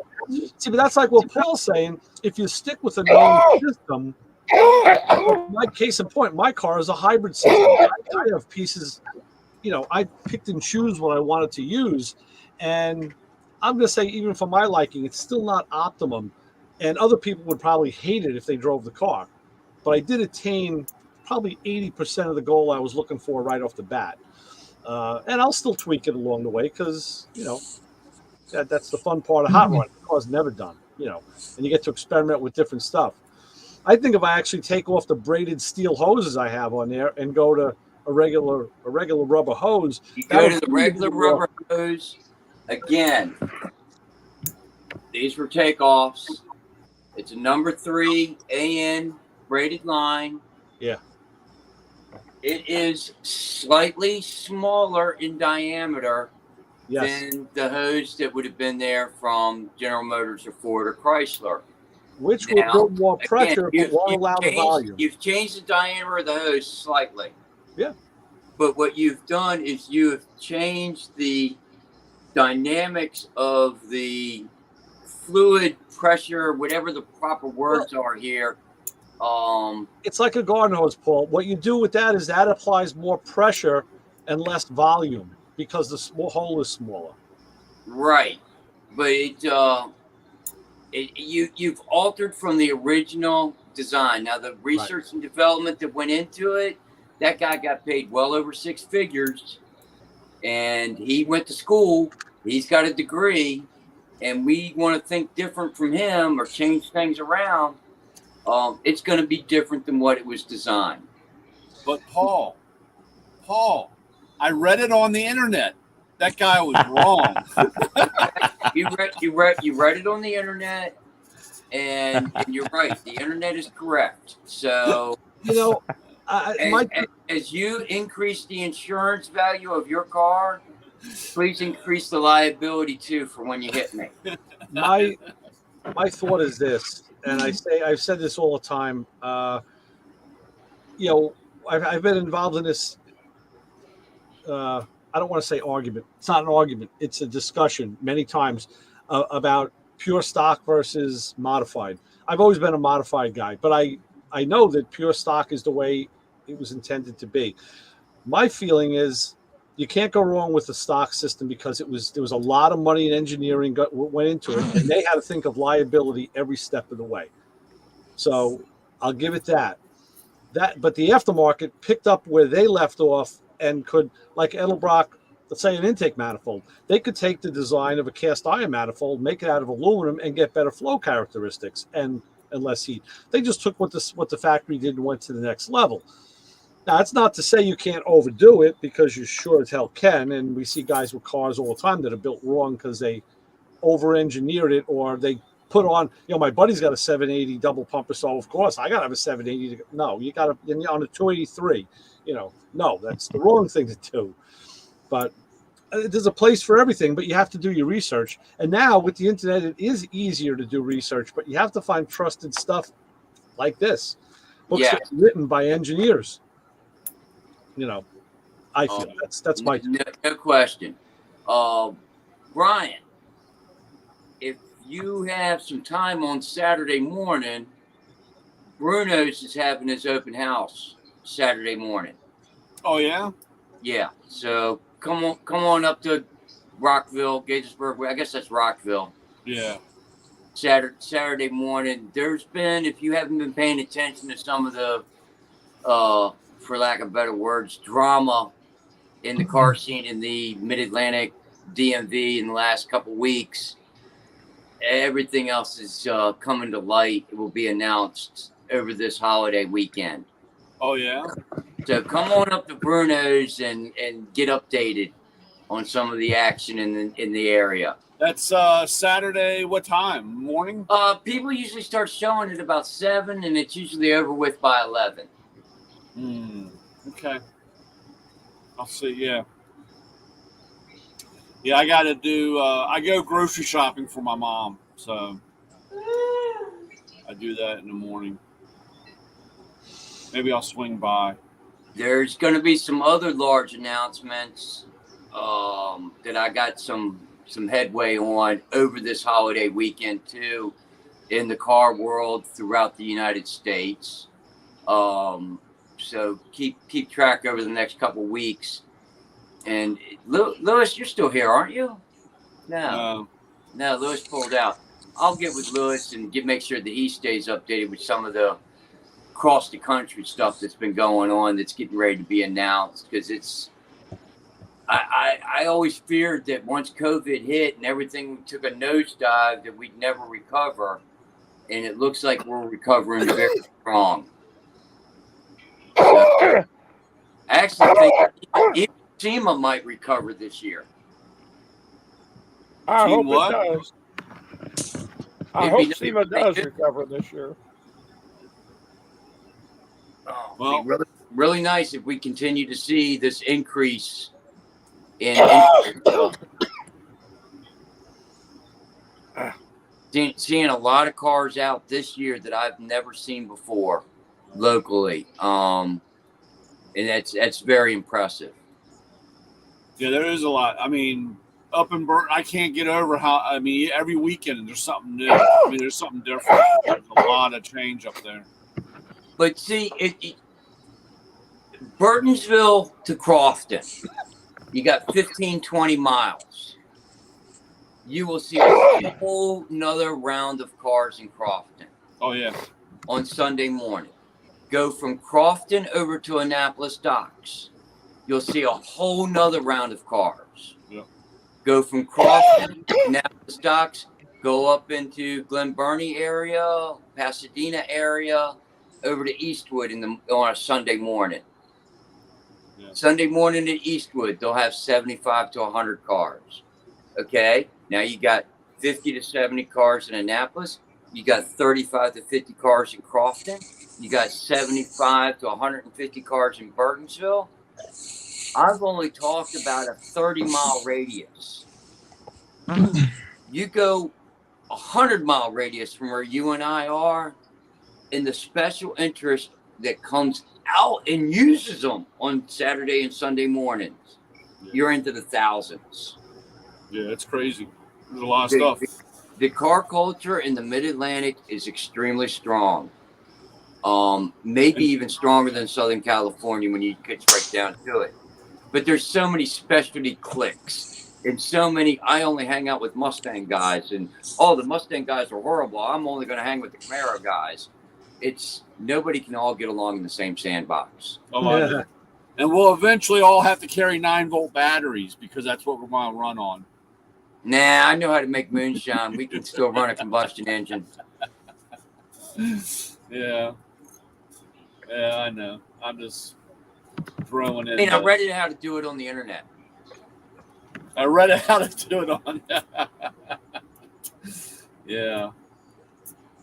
That's awesome. Well, fellas, thank you for having me on tonight. I appreciate it. Thank you, Lewis. He's not here anymore. I'm gonna call tonight. Get up early. Get some work done at Andy's, and then I might get out and try to play with the Model A if I can get back home at a decent hour tomorrow. A little far for you to go, Brian, but there's a place called Baden Firehouse in Southern Maryland that 2 or 3 times a year does a Friday night car. Oh, yeah. They call it Baden Under the Lights. It's for the volunteer firehouse. Yeah. And I don't know, 350 cars will be there tomorrow night. Wow. That's a lot of cars. Yeah. That it on a Friday afternoon, Friday night. Great. So yeah, it'll bring in a really good. Maybe I'll try to do a Facebook Live presentation if I can make it down there tomorrow night. Cool. Yeah, that'd be awesome. All right, Paul. Well, that sounds great. Hopefully, I run into you up at Burtonsville and try to hook up. You will one day before I disappear out of town. Paul, thank you very much for the insightful back and forth tonight on breaks. It was a good discussion. This is the kind of stuff I'd love to do every week. Yeah.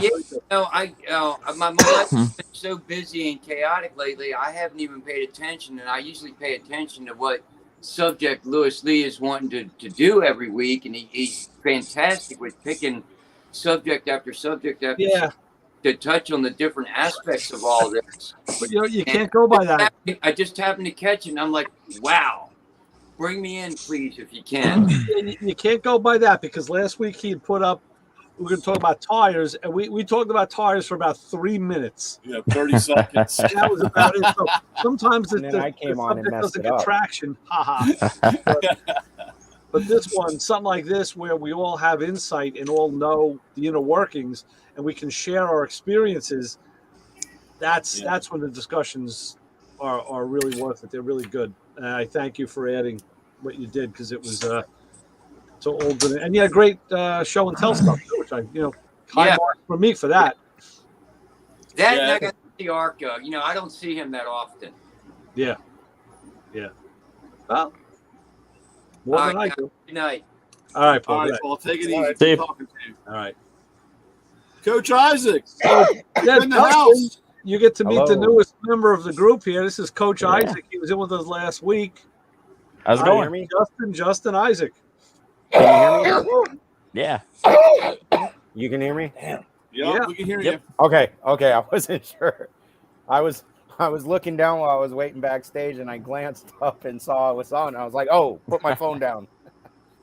you. Yeah, I'm doing good. How are you guys doing? doing good You're doing all right. for a Thursday. We talked about you on the Sunday radio show. I was hoping you were listening. Well, but, that's the funny thing. I was, but I was like several days late.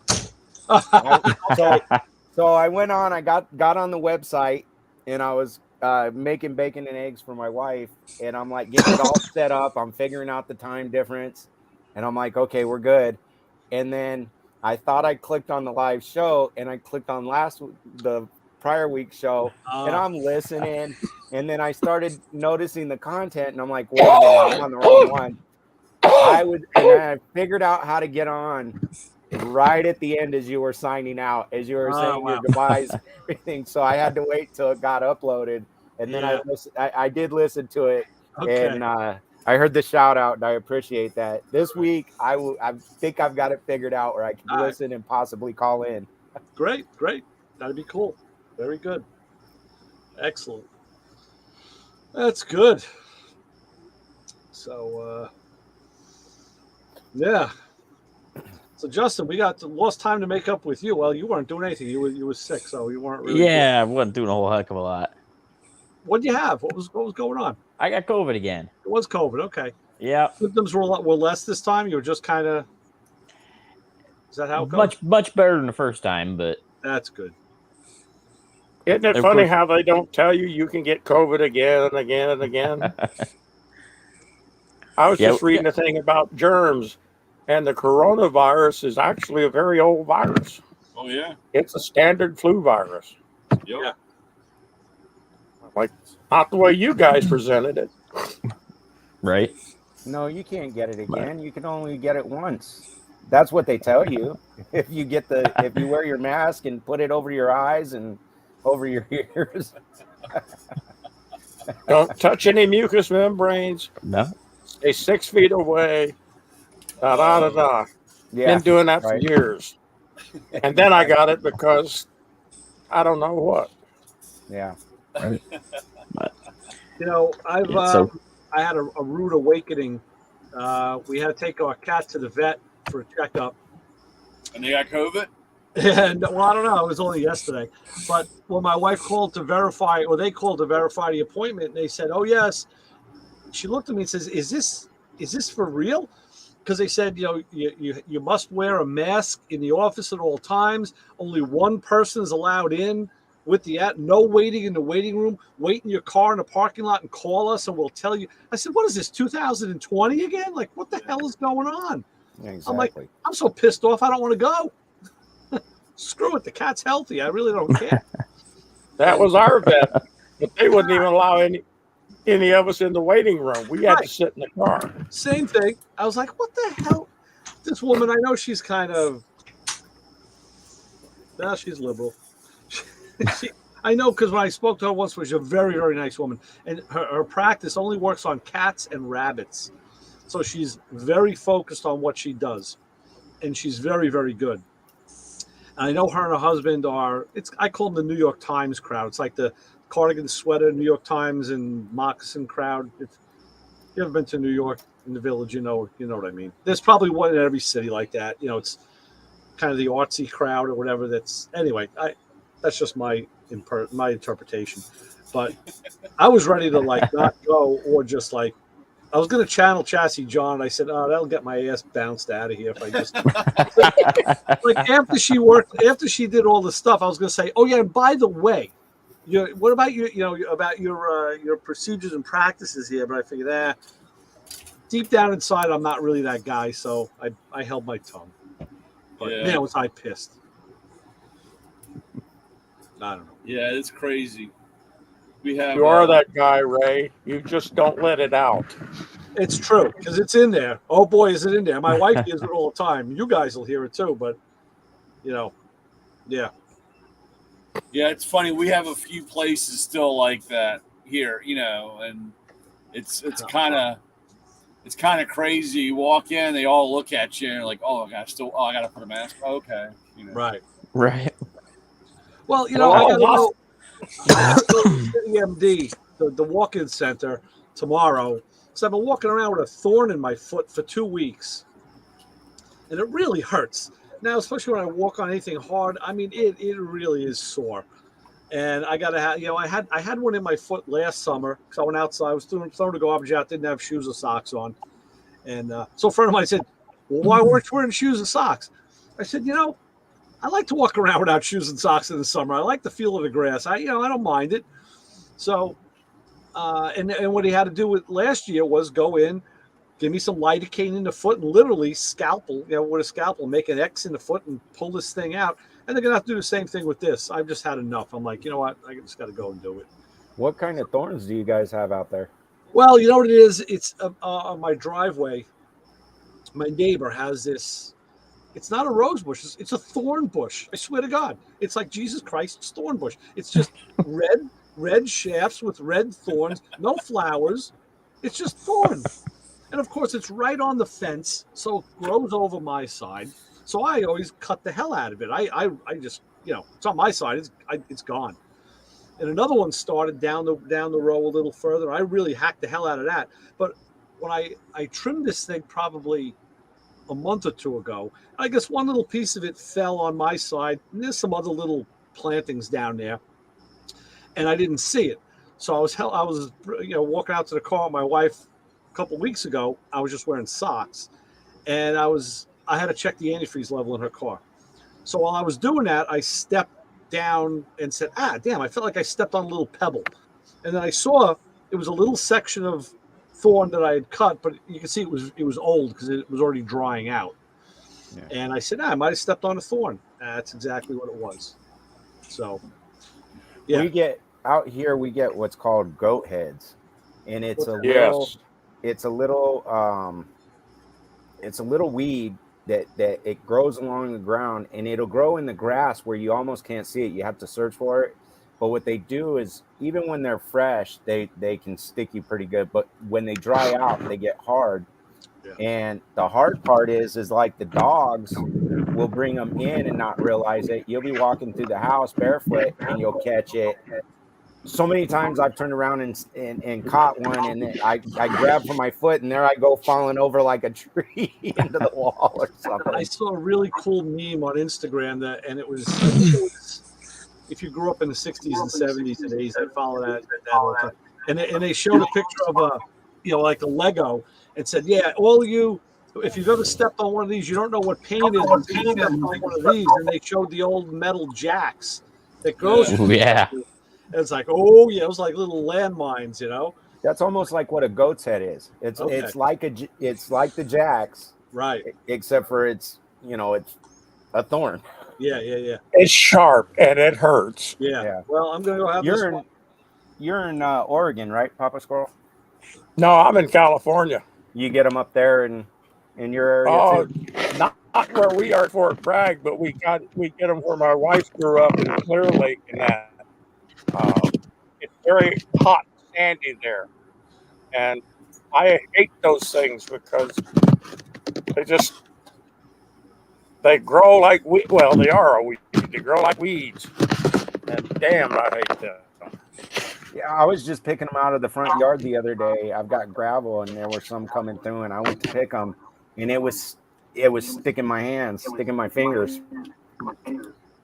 Oh yeah. They're nasty little bastards. Yeah. Yeah. And I don't have a daughter to pull them out anymore. She got older and wiser. That's smart. No good. Yeah. So, Isaac, I thought you guys I didn't know you had lawn out there. I thought everything was either painted green or gravel. Yeah. So in the front we do have gravel. You'll have people that have turf, I've got we have Bermuda grass out here, and you just got to water it a lot. I have where I've tried to get it to grow. The hard part is I've got dogs. And one of them's a pit bull, and when she takes off, it's like a horse. You know, she just tears into the ground when she takes off running. There, she's so muscular. But I've got an area that I've got fenced off to let it catch, and I've got to move some stuff around, and then I got to move that little fenced off area further because now it's caught and get the next part of the lawn to catch. But Brian, making a model, a wood model. What? What are you making a wood airplane? You're gluing it together? No. I'm gluing a box back together. Okay. Elaborate. It's my Holly Spring box. Wow. That's it. Man, you'll go to lengths to keep a box, won't you? You know the springs. Yeah. For these boxes, man, they're just nice. Yeah, for the secondary. Yeah, I like it because I know what the box is, and it kind of got shuffled when I was moving stuff around, cleaning up, and it kind of got crunched, and I wanted to fix it. Yeah. I'll try, and if not, then I'll have to find a box and then, write on it and try to make sure, and Hey, I've done stupider things. So don't get me wrong. I mean, I have no problem again. I have no problem with that at all. And I follow your logic. I've done that. I've repaired the original package because you know what it is at a glance instead of having to make another one and then label it. Yeah. So yeah, I'm with you. I got it all the way. That's what a lot of my shelf stuff is it's boxes for head bolts that are labeled for this or that. Yeah. I actually was kind of upset because it got remember the old they had Lanioff and Blue Streak, but they had the cardboard boxes. I was just looking at those in the auto parts store yesterday. And I had a whole bunch of those, and somehow, some way, I don't know, I have nobody to blame except for myself, but they had gotten wet, really wet. Right. And, they were only about 40 years old, they didn't really survive. And I was like, man, these were the greatest boxes. I've seen a few guys over the years, like auto parts stores will do a changeover, and they say they get rid of Niehoff, and they bring in whatever, Delco, and they just throw all that stuff out. Yeah. And I know guys who've just grabbed it up. I'm like, yeah, that's great stuff to, especially if there's a rack system that goes with it. That's phenomenal. They had the piece of cardboard that slid in, and you could put different, and I still have a handful of them, but they I used them on the tool truck for our rebuild kits because it just they were the right size, they fit on the shelf, and I'm glad you said that. I would have forgot all about it. So I brought this home. Yeah. It does have the separate. It's just missing the ring. It's got the separate little button on the end.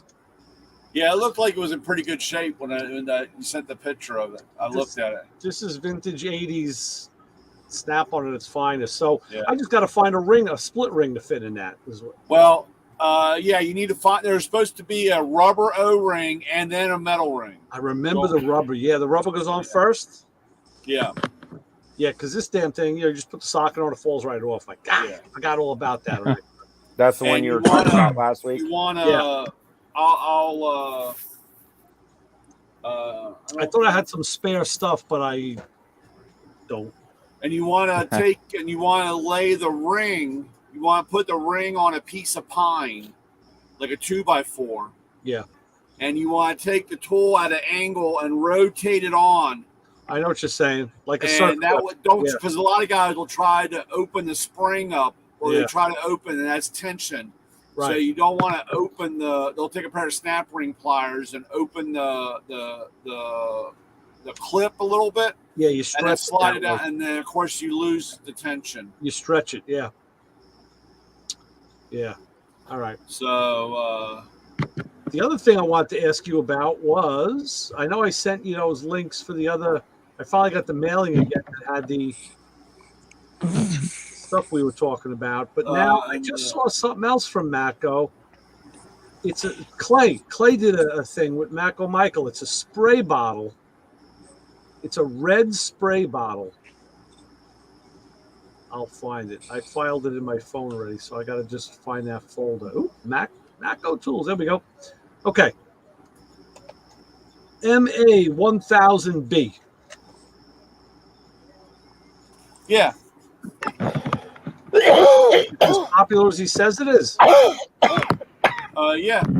I want one. Okay. I'll send you. Okay.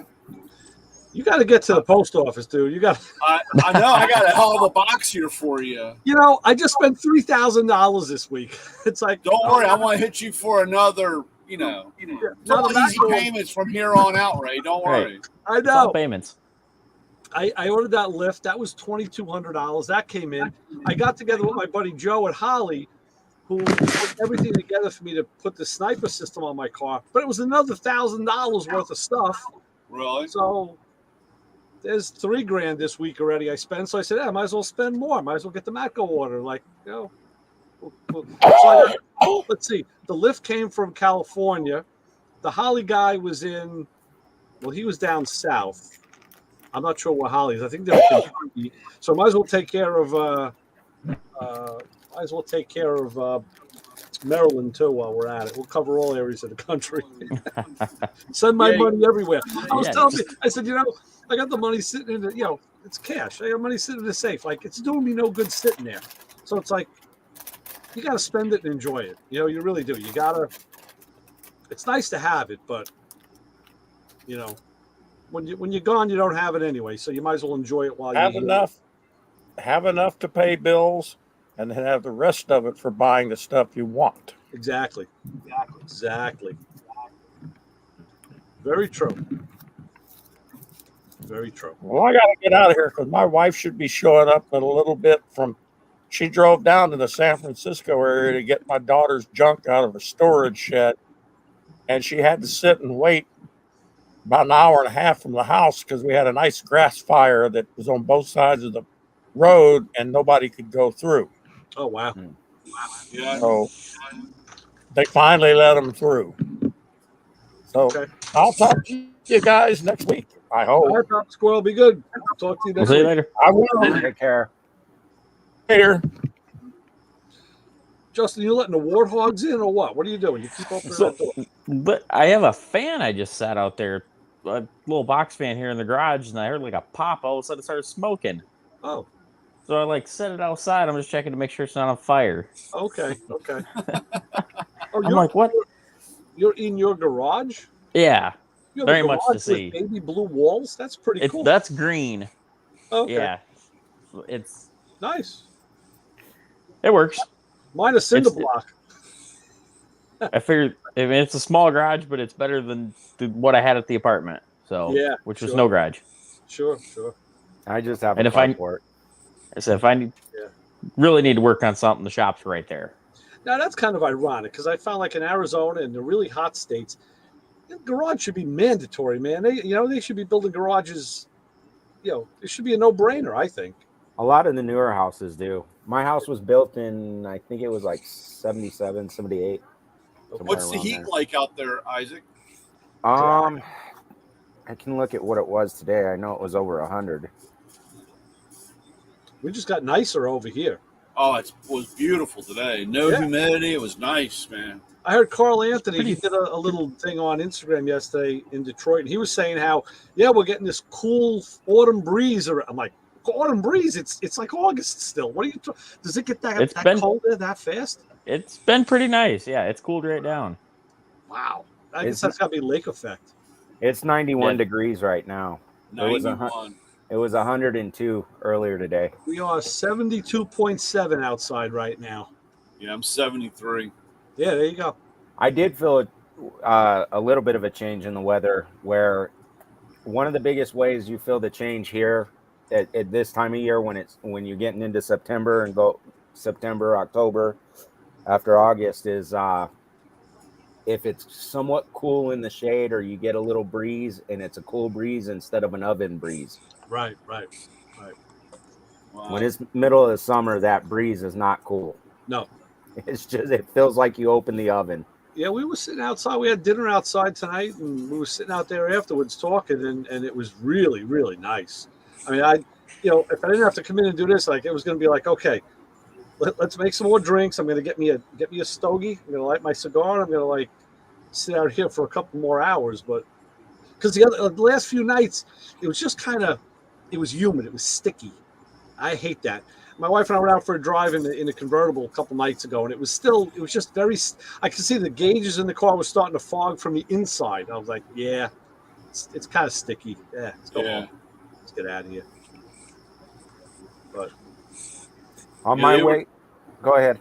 They were talking. I was reading an article out there in Nevada about that Lake Mead. Yeah, I've been watching YouTube videos about that. Yeah, it's they were saying that it was 150 to 160 feet below where it's normally, and they're starting to find all these bodies and missing stuff and things and 55-gallon barrels. And they were saying that the rate that it's going at for every degree. I mean, I can't remember what it was now.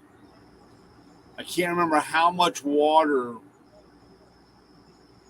was being evaporated. It was really amazing. Like, go on YouTube and just do a search for Lake Mead. I've been watching video after video. They'll show you the lake, and you look past it and you see the mountains, the rock, and you'll see the water line. They said from when they first started measuring it, I forget when that was, it's down 1,700 feet. Yeah. So like I said, now there's this guy he'll walk out onto the lake bed and like there's boats and cars and engine blocks and all sorts of crazy stuff out there. Yeah, they found like they've found a handful of bodies out there. Oh yeah, and 55-gallon barrels. Supposedly they're at their fifth body right now. Is that what it is? The guy That's what I heard recently. The guy I was watching said, he goes, if you watch my last video, he goes, I was here, and after I left, the water receded more, and they found 2 skeletal remains. Like, wow. Is that Sin City? The channel you were watching, is that Sin City? The 2 guys that go out on the boat, they talk a little bit of fishing, but they're no. This is a one guy, and he drives a Jeep. It's an off-road Jeep. Oh, okay. And he'll drive it out, and he's actually shown how he's rescued a lot of people because they'll drive out on the dry lake, but it's not really 100% dry. It's still there. It's been underwater for, then they get stuck. Like they're out there in a Honda Civic. He's like, first of all, so he's pulling them out. They were joking around like, you'll get a job at the mob. The mob's going to hire people to go clean up their mess. They thought they never had to clean up again. I'll tell you though, they've unearthed some speedboats, some old 60s, 70s speedboats that are really cool looking hulls. Yeah, man. Nice boats. They unearthed. There was one that popped up. It was a World War II landing boat. Oh wow! And the story I heard why it was there, I guess, when they first dammed it up, was supposedly they were going back and checking stuff. Nobody knows. There's no story that we've heard or that I found on YouTube of how it sunk or how it crashed. But supposedly when the storms hit there, a lot of those boats get sunk because when the storms hit, they hit fast and violent, and you've got real choppy water. Right. And that's how they start taking on water and they go down. They did identify, I think it was the first body that was in the drum. They did identify as a mob hit. Yeah. From the late 70s, early 80s. No surprise there. No, it's crazy. Right there by Vegas. Right. Yep. Right. Yeah. Yeah, that's crazy. I was watching the videos, and there was a bunch of other ones by other people. Now people are jumping on the bandwagon, and it's just interesting to see from the perspective of what's really happening to that lake. And they say that I watched one that was a historic one, I think from the History Channel, and they're explaining how the runoff mostly comes from the Colorado, the mountains, and then through the Colorado River ends up into Lake Mead and another lake. So it's Lake Powell, Lake Mead, and then further down from Lake Mead is Lake Havasu, I believe. Havasu, right. Yeah. See, it's all back together. Beautiful. Nice job, Brian. Nice job. Perfect. Yeah. See? With one spring in it. I had 4 or 5. Okay, that's good. I posted on it a couple of years ago. I ordered a fuel filter for the Chevelle, and it was just a little paper, the short one, not the long one, and it came in a box about that size. I was like, really? Ridiculous. Yeah, the channel I was talking about, I think it's Sin City Outdoors. Yeah. But these guys they do a lot of the pro fishing, I guess, but then they started following and trying to document week by week how low the lake's gone. I like their channel. It's pretty interesting just because they show that, but then they give some fishing tips, and they've shown them pull out some really big fish out of there. Oh, wow. Cool. And I have to go. I'm sorry, but since we have Isaac here and we can talk, I got my new RCL club car, my Tri-Fi. Oh, look at that! Ooh, nice. I like the picture on the card. Yeah, that's cool. That is cool. That's cool. Nice. 55. That came. I've been waiting for a little bit of time. So that came, and I don't have it. It's in the tool truck. Remember the chopper on the trailer that I sent you from Matchbox? Yes. It's actually kind of funny because the trailer says police impound. I saw that when you held it up. I caught that last week. Yeah. And it was police impound. So, and that was only one in the case. Wow. There was only one. So the other day I walked through and I saw that they had the new Matchboxes, and I said, "Oh yeah!" And I skipped through and I pulled it out, the one with the chopper on it, or I thought it was a chopper, but they have a variation. It had just a regular motorcycle on it. Oh wow! And I was like, "Oh, now I gotta try to hunt down another." You got the good one for sure. Yeah.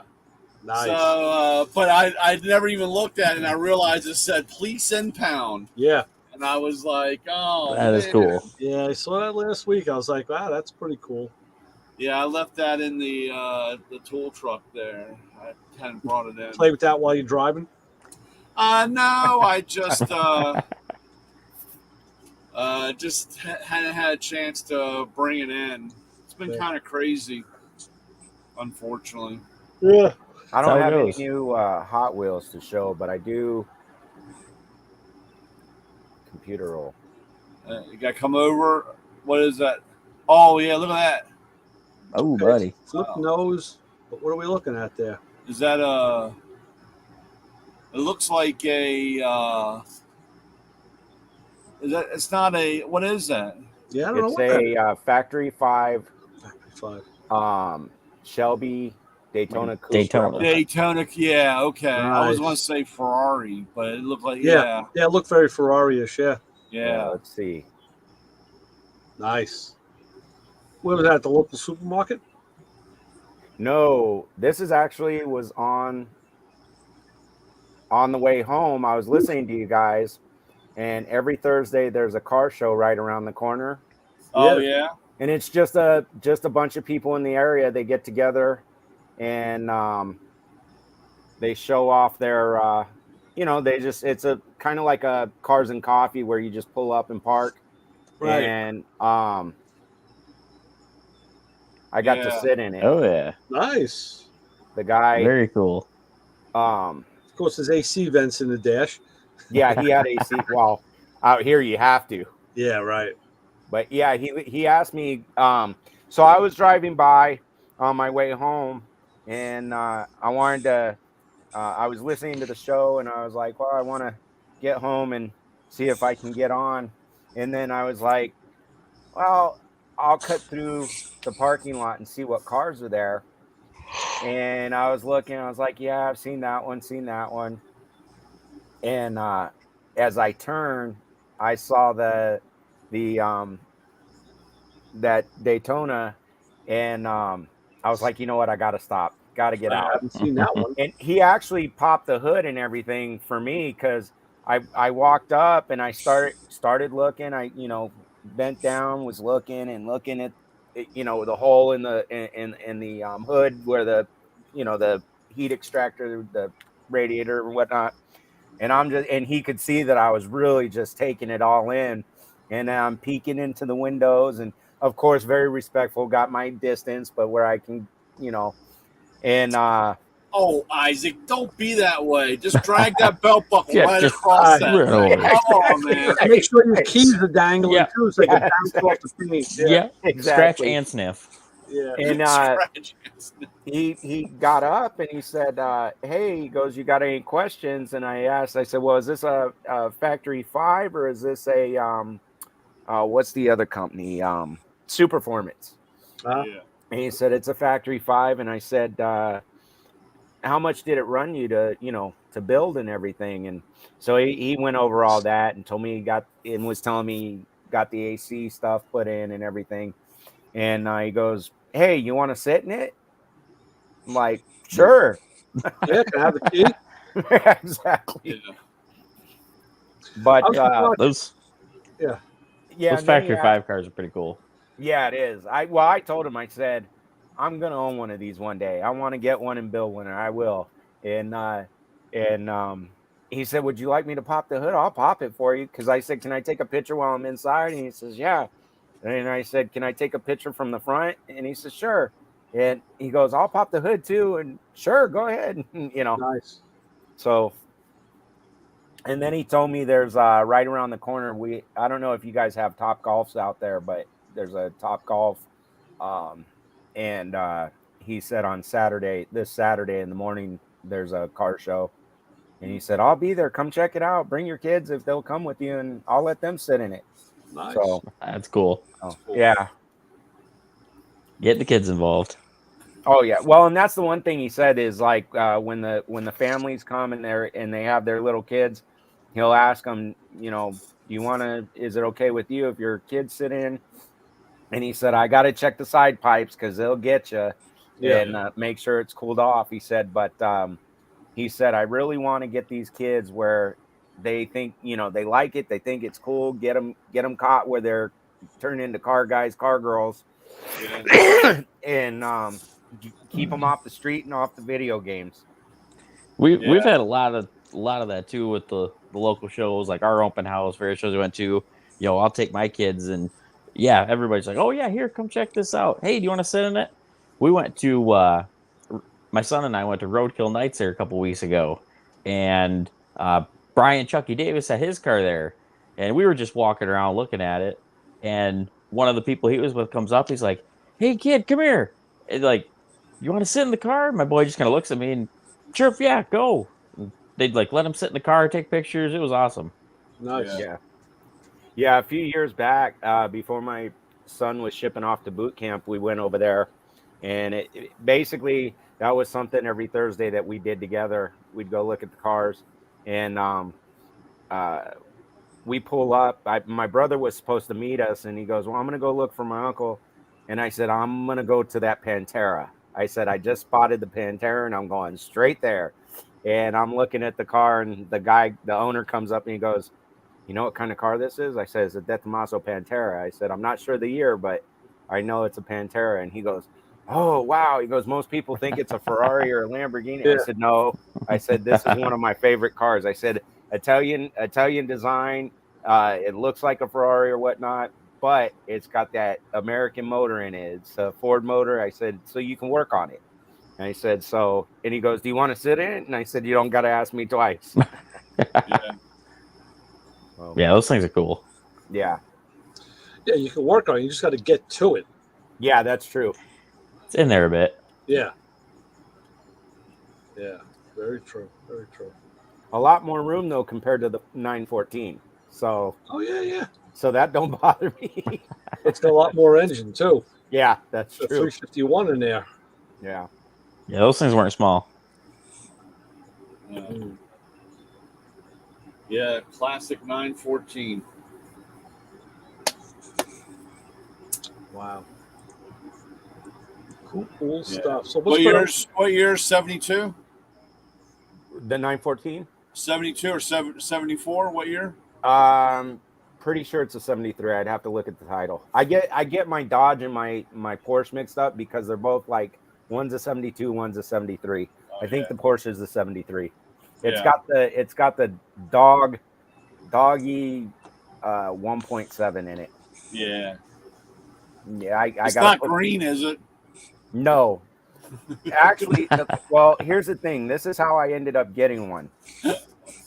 And my mom thought I was crazy, but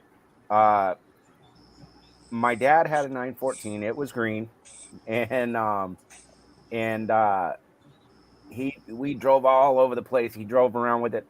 One morning he was taking me. I was about 3 years old. He was taking me to the babysitter in a 3/4 ton truck. Made a left turn. Didn't see us coming because it was my dad worked construction, so sun was coming over the mountain, and he didn't see us, and he went right over the front of it, over the front trunk. And what they believe, my dad had a crushed leg, several broken ribs, and what they believe happened with me is that I flew into the dash, hit it, and then rolled down into the footwell. And if I remember correctly, my mom was telling me when the firefighters were getting him out, they didn't realize I was in the car. I guess I had whimpered or something, and they heard and went, "Oh my God, there's a kid in here."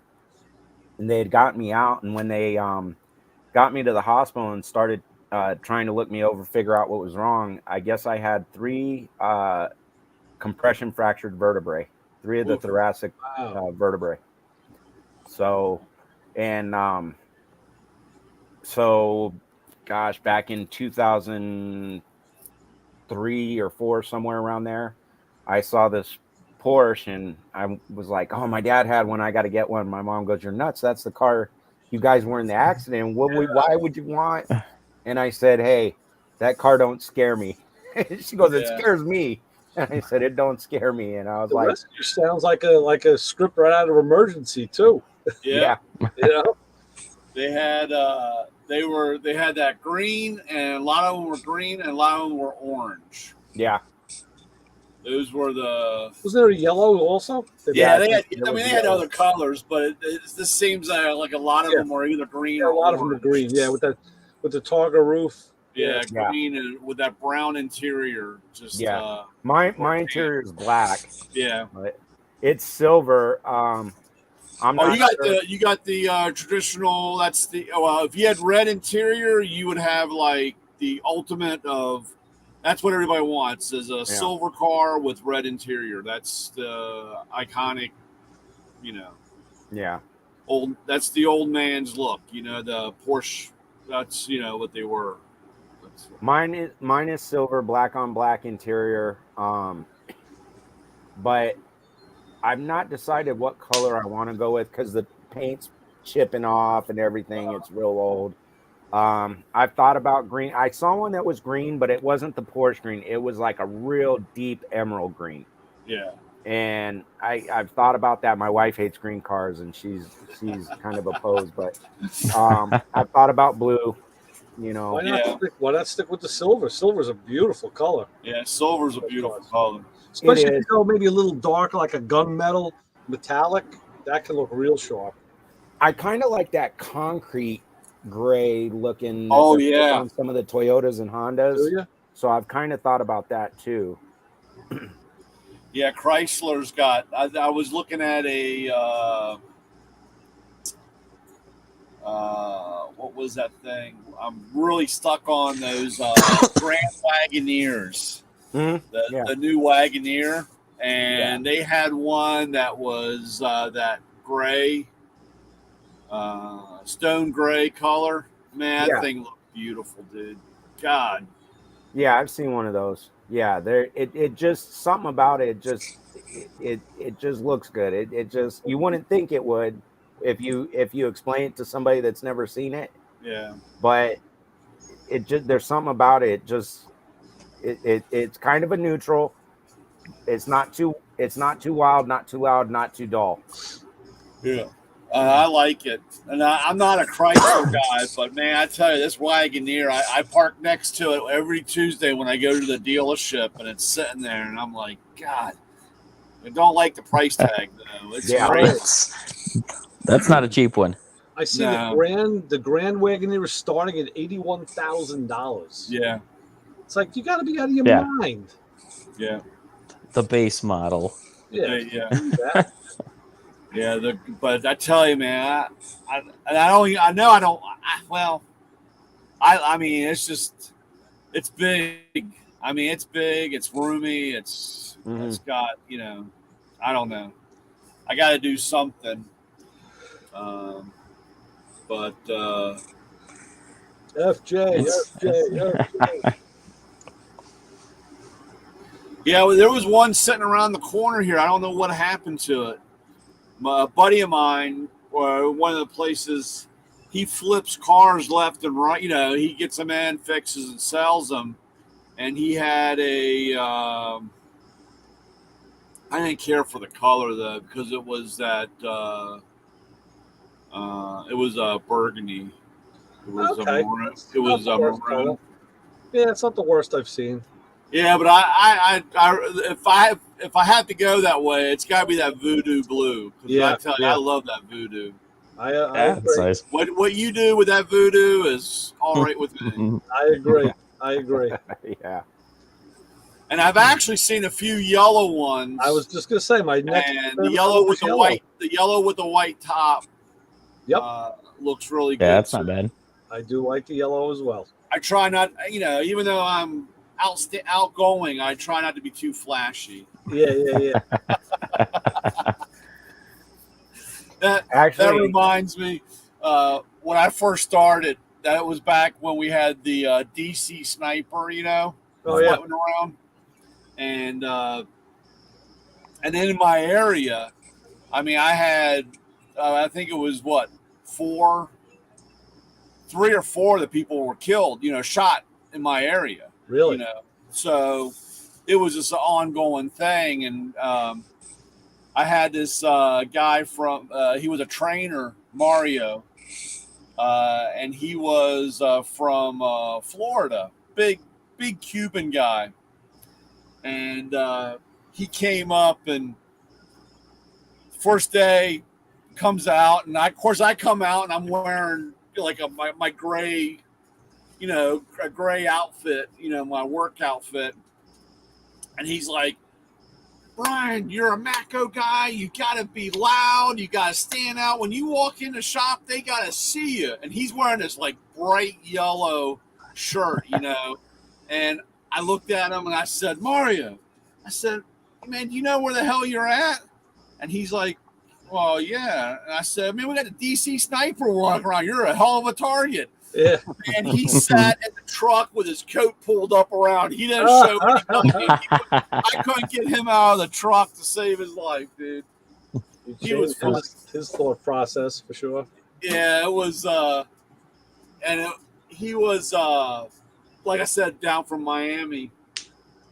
But he'd get in the back of the truck and he'd crank up the heat. The propane would be cranked up, And I felt like my father. I'd come back from a shop and, it's 82 degrees in the back of the truck or whatever. And I'm like, who keeps turning this heat up? There's only 2 of us, And, besides that, it's August. Yeah. Well, let's see. That was October. It was late October when I started. So, but going along the line, so we would get done with the day and we would go through the closeout procedure, and then he'd give me a little list of things to do, to get ready for the next day. So I ran down to the hardware store and bought 2 bags of play sand, and I put play sand in the back of the tool truck. So the next morning, he comes over and, we talk about our day and we're getting ready. And he goes and opens the door and he's like, "What's with the place saying?" And I was like, "You turn that heat up and you think it's the fucking beach." I said, "I'm going to get the beach back here. We're going to sit back here and drink margaritas and sit in the sun, And Nice. he didn't touch the heat anymore after that. I said, "You guys are so damn hot back here. It's like we're at the beach." Hey, look, you could have brought in a margarita machine. Yeah, Mario was a good guy. He put up with a lot of crap for the 2 weeks that he was with me. I think they connected with that DC sniper. That's the one that went across country too, right? Because I think they connected two people got shot here in town on golf courses, and I think they connected it to them. Really? Yeah. Yeah, they got they put the older guy they executed. They killed him. John Malvo. Yeah. And the kid now they're trying to they want to retry him as a adult because they had him as a juvenile. I mean, he was young. Yeah. I think he was like 16 or something like that. Yeah, he was like 15 years old because he's 34 now or something because it's been 20 years. Yeah. And now they're trying to try him from a juvenile to a. I think there's a little statute of limitations there. That's what I was going to say. Isn't that double jeopardy? Yeah, it's enough time has gone by. I don't know. I guess they figured they don't want to take care of him any longer, so they want to get him put him in the because he was supposed to be he was sentenced to life in prison with no parole, but I guess they want to get him on death row for now. Go ahead and take care of him instead of take care of him for the rest of his life. If you think about it, though, that was really an ingenious way of taking people out. I mean, hide in the trunk of the car, and just park it correct. I mean, it was from that perspective, it was a pretty good plan. I mean, and of course, my area or this whole area, every time a shot went off and they all looked up, they saw a white truck.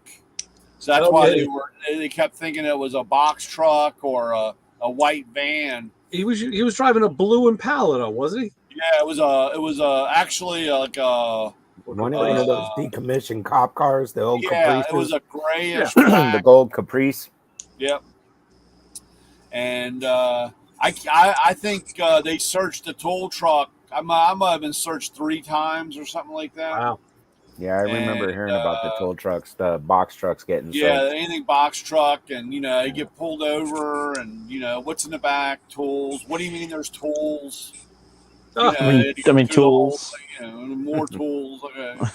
You got anybody back there? No, nobody's back there. We got to take a look. All right. So you open the door, and of course the guy's like, "Wow, look at all this stuff back here." It's like, okay, dude, the tools. Do you have any guns? Yes, they're air guns. Half inch or 3/8. What do you want?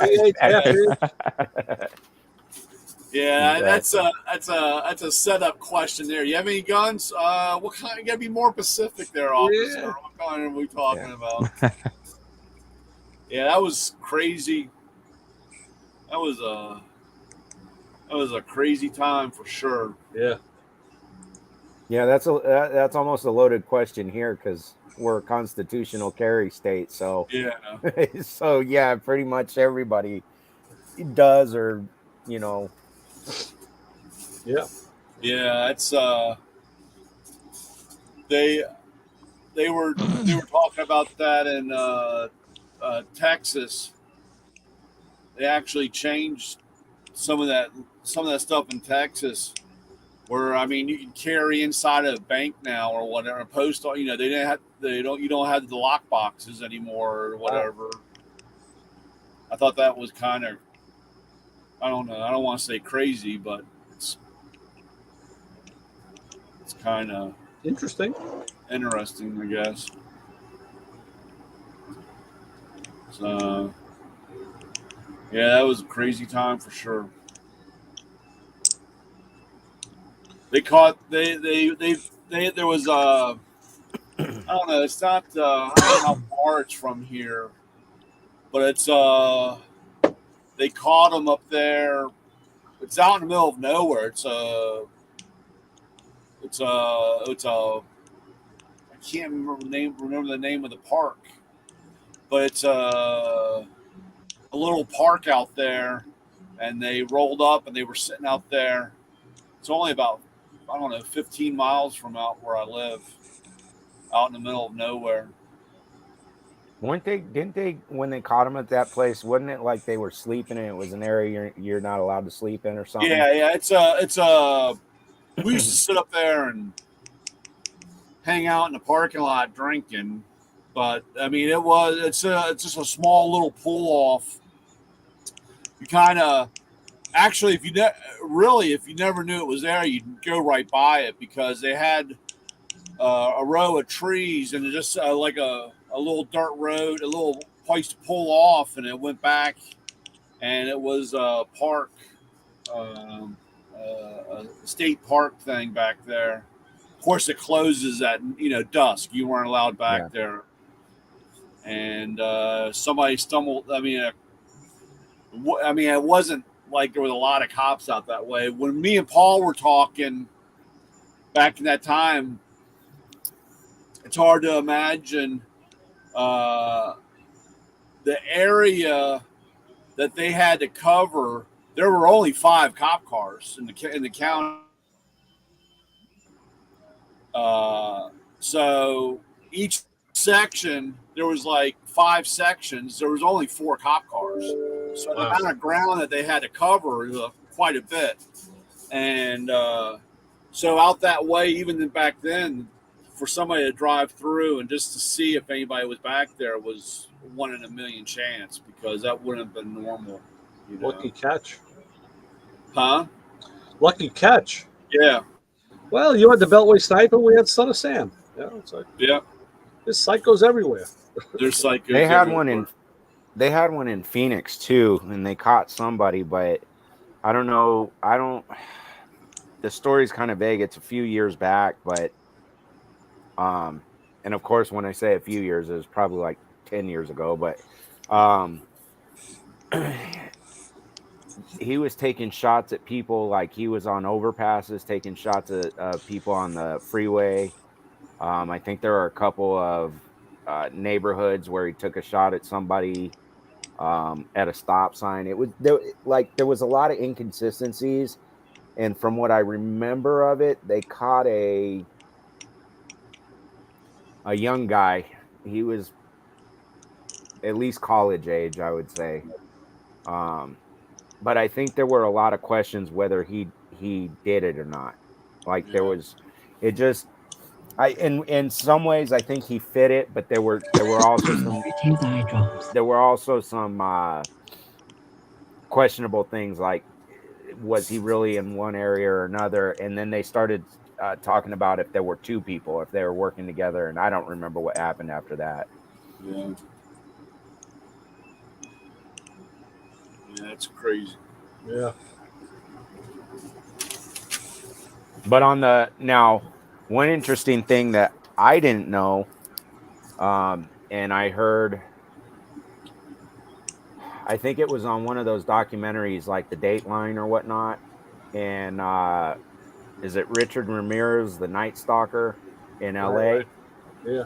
He came through. He would ride one of the ways he didn't get caught is he'd do his murders and then he'd hop on a Greyhound and he'd come out here, and he'd go to Phoenix, and then he'd come here to Tucson, and supposedly he'd come here to score cocaine and also to get out of LA, and then he'd turn around and after being on a binge or whatever, he'd hop back on the Greyhound and then ride it back and blend in with the community.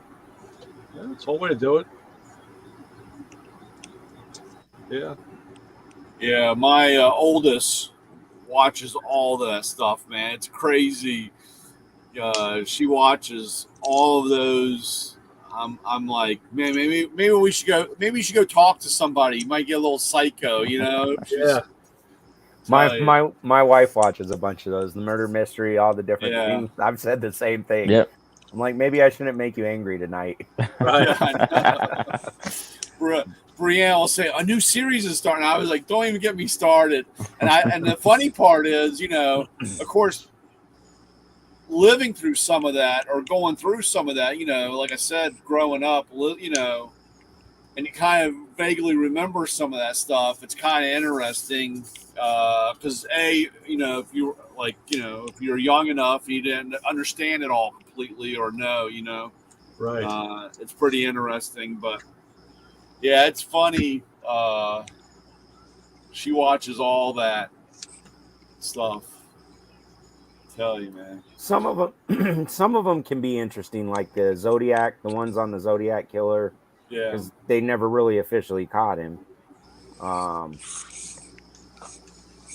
BTK killer, where they didn't catch him and they wrote books on him, and then what was it, 10, 15 years ago they caught him because he started up again.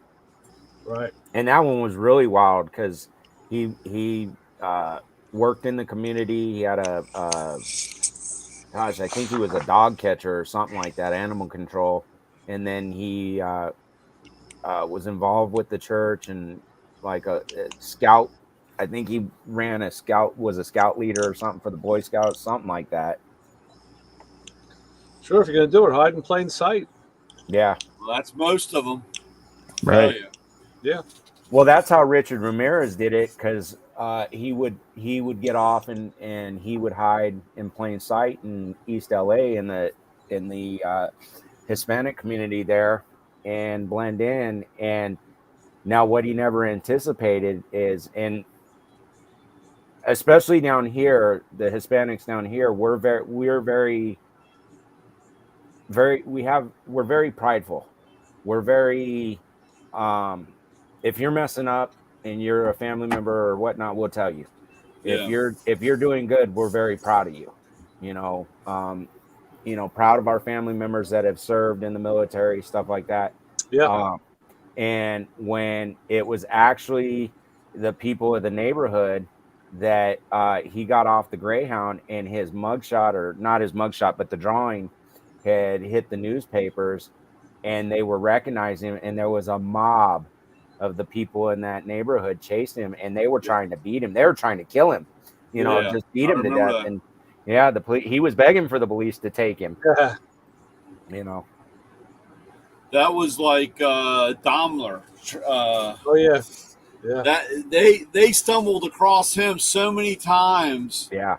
And he had when I was watching that documentary, I got hooked on it with Brianna watching that thing. And at one point he had so many bodies that he couldn't get rid of. And somebody would call and complain about the smell. And of course, where he was living and low income area, they'd come out and find a body in the in the apartment place that he was staying. They think that was the body that was a smell. He just got off. They would find a separate whole body from it, and then he'd have another 2, 3, 4 weeks of doing what he was doing. It's just amazing how some of that stuff is, like you say, dumb luck to stumble across or actually getting caught. Yeah. It's like fixing a weirdo brake problem. It's like that's why I want to tell you, Ray. You're going to hit something. You're going to stumble across, and you're going to either say this is really stupid or it's going to be super bizarre. Yep. So I was actually going to ask, because I was listening to that. So if you take dot 2 and dot 3 and put it together, does that make dot 5? No. Are you okay? Nothing will make dot 5. It's formulated. There's always one of you guys in every group, because I was on set. That was awesome. Yeah, some when people you guys might are think talking that about though. Don't worry. Yeah, exactly. I probably shouldn't say it. Somebody will take it serious. Yeah. I heard it on the internet. Yeah, that's right. He said I could add them together. Wrong, man. And it was these car guys were talking about it, so they have to be right. Yeah. Yeah, the coach said it, so it's got to be on. It's there. Yeah, I'm cleared. I'm not marked as a car guy.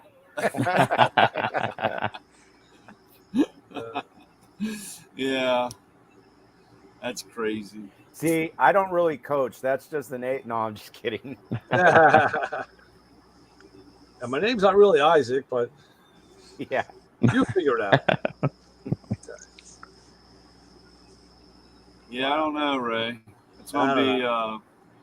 Just hopefully you can have the time to look. I mean, to go through and do it. I mean, I know last time you just got to a certain point, even though you knew it wasn't right.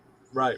You know, they just it doesn't. You know, like I said, I hate that. Well, does it stop? Well, yeah, it stops, but it ain't right. And so now today, when I spoke to the guy who runs the shop, and I said, okay, so how are you gonna, what are you gonna say to the guy? And he says, yeah, he says, well, just tell me how much time you got in it. He goes, I'll take care of you. He goes, I gotta just eat this one, which is really the right thing to do because I told him we should have done this the last time. So he said, I'll probably just tell him that it was like a bad wheel cylinder. I said, yeah, I was expecting a bad master cylinder. Tell him it was a bad part, and we changed it, and, and it's on us. It's so, then you get into that level of how do you deal with the customer? What you don't want to tell them, well, I didn't do this last time, so we did it now. You don't want to implicate yourself. So let's see how we can creatively just massage the story. But the guy was cool about it. Like he brought it to the shop, the other shop, and when the kid there called me yesterday, he says, yeah, the guy came and he's got no brakes again. I'm like, really? He goes, yeah, so now I got to bring it down there. So, you got to fix up your fuck up. I'm like, oh, okay. I said, well, I said, there's a lot of new parts in that car, and you know what that means. So he was telling me, he says, yeah, I'm just going to put some brake fluid in it again, and I'll drive it over to the other shop where I'm at. They're about 4 miles apart, or 4 New York miles. So I said, dude, what are you doing? The car had no brakes. You said one chamber was empty on the master cylinder. I'm like, that's not a slow leak. There's a failure. Yeah. I said, and plus that, you have the flatbeds that I just fixed sitting there and the tow truck. Oh, I don't want to go and put it up on the truck. I'm like, you lazy bastard. It's a freaking flatbed with a winch. Just come on. He goes, well, the guy drove it here. And I said, do you know where the guy lives? And where this shop is between, it's a road that goes perpendicular between two other, kind of major roads, Sunrise Highway and Merrick Road. And this guy lives just on the other side of the highway. I said, he could have got up ahead of steam and coasted to the shop. Yeah. That's how close he is. I said, I don't care how you get it there. You get it there. I'm not going to be there to see it. I'll see it tomorrow, which was today. But that's the same guy who was doing those BMW brakes. He's a younger guy, and he's a piece of work. But I want to. The only thing that really, I don't understand why the wheel cylinder would pop back out. Yeah, and interestingly, that's how it was when I got it the first time too. Yeah. But then again, all those lines were just like that the other way the first time. Yeah. Now they're not. I'm thinking maybe there's an imbalance in the system. I hope if it comes back again. Because the bottom line is you have it's like the brake shoes are pushed up against the brake drum. Right. So, for it to pop out. I should have took a picture because I have a picture of when I first did it when everything was dirty. But now with the new springs, you can see it better. That front shoe was jacked up. Well, I had to take the drum off too, so I might have moved it a little. I mean, it wasn't really stuck, but that front shoe, that half moon that lines up with the that pivot pin on top, it was totally off of that and down, and the self adjuster, just like the first time, the self adjuster was out of the shoes. When I pulled the drum the first time, the self adjuster fell on the ground, and I saw that it was seized.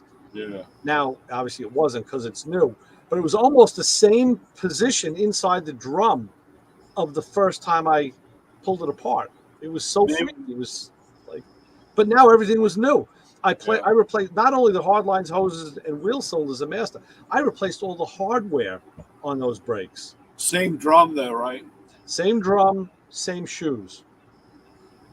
Is the proportioning valve messed up? Because Well, that was the problem. It's a combination valve, and they had it plumbed wrong. So there were 3 wheels on one circuit and 1 wheel on the other. But I remedied that today. I fixed it. Okay. So I caught some of what you guys were talking about, and some of it. I was sitting in a Daytona. I have a much better brake pedal now. And then, I was thinking I was going to take pictures along the way, and I said, you know what? I don't want to post this. This one isn't getting posted anywhere. Yeah. We'll just talk about this one. Yeah, I just like I said, for it to jack out like that, unless the drum is really out of specs. But when you drive the car and use the brakes at regular pressure, there's no pulsation. Everything feels fine. If it was that out, you definitely feel a pulsation. Oh yeah, but I'm just saying, like it was, way too big of a drum. Something. Well, again, I adjusted the shoes, so I had drag on them, so there was, like I said, there shouldn't be any. There's no room for that stuff to expand that much. Well, like I said last time, I'll say it again. I hope I don't see it again, because the guy said about a week ago he wants to sell the car. Oh, really? Yeah, because his wife was complaining he spent too much money. Now, somewhere along the line, we never really had the story. We heard somewhere along the line, someone said something about like $17,500 he paid, which is about right. Yeah, that's good. Yeah. Then my buddy found out, talked to the guy directly. He said he paid $38,000 for that car. Oh my goodness! With all the Fakakta brakes, all the front end, it's still totally shot. All the boots are split. Everything was painted silver. Yeah, $38,000 he paid for that car. Wow! And it's a 6-cylinder. It's not even a V8. Holy smokes! So he really got taken. Yeah, that's unfortunate. Yep, but it happens every day. We see it a lot. Yeah, he's only going to sell that for, if he's lucky. He's not going to get his money back. Huh? No way. He won't get his money back. Oh yeah. Who's going to give him 38 or more for that car? Nobody. Unless he has a twin. Yeah, well, yeah. No. That was funny because I was cruising around in the side streets today, doing the brake test and all, and a lot of gardening trucks are going by and other trucks and all. And at one point, I made the left turn and there was a gardening truck, and I heard the guy as I passed me was like, "Hey, nice Stang." I put my hand out the window. Yeah, it's not mine. Maybe you could do the guy a favor. Yeah, I can sell it to you for $25. Here you go, buddy. Yep. Right. Take it and run. Right. Yeah, we get that a lot. Nice car. Thanks. Not mine. Yeah, want to sell it? Yeah. Yeah, funny. So, of course, and on top of this, last night, the clothes dryer decides to stop working. So now today, I took it apart. I ripped out the igniter, checked the continuity. No, the igniter's good. So I got the thermal switch here. I checked that for continuity. It's low, but it's good. There's got to be a better test for this thing. Now I got to check the coils, the gas coils. I had actually changed those a couple of years ago. And it was funny because I did a continuity test on them, and they both tested good. It's a coil that sits on a post, so it's an electromagnetic induction to open the gas valve. So I read up on them. I watched a couple of videos, tested them with a meter, and they tested good. I think one of them maybe was a little inconsistent, but you would turn the dryer on, and everything would work. The gas would want to come through. The coils would energize, open the valve, let the gas through. The igniter would light the gas, and you'd have heat. The drum would turn. And then I guess as it's turning, that igniter gets the temperature sensor, senses that it cooled down, lights the igniter again, and the process just continues and it relights it. So I was finding that it would light them the first time, but after that, it would never relight the gas. And the coil had failed. Once it heated up enough, the coil would fail. Oh. So statically, when you tested it, it tested fine when it was cool. Yeah.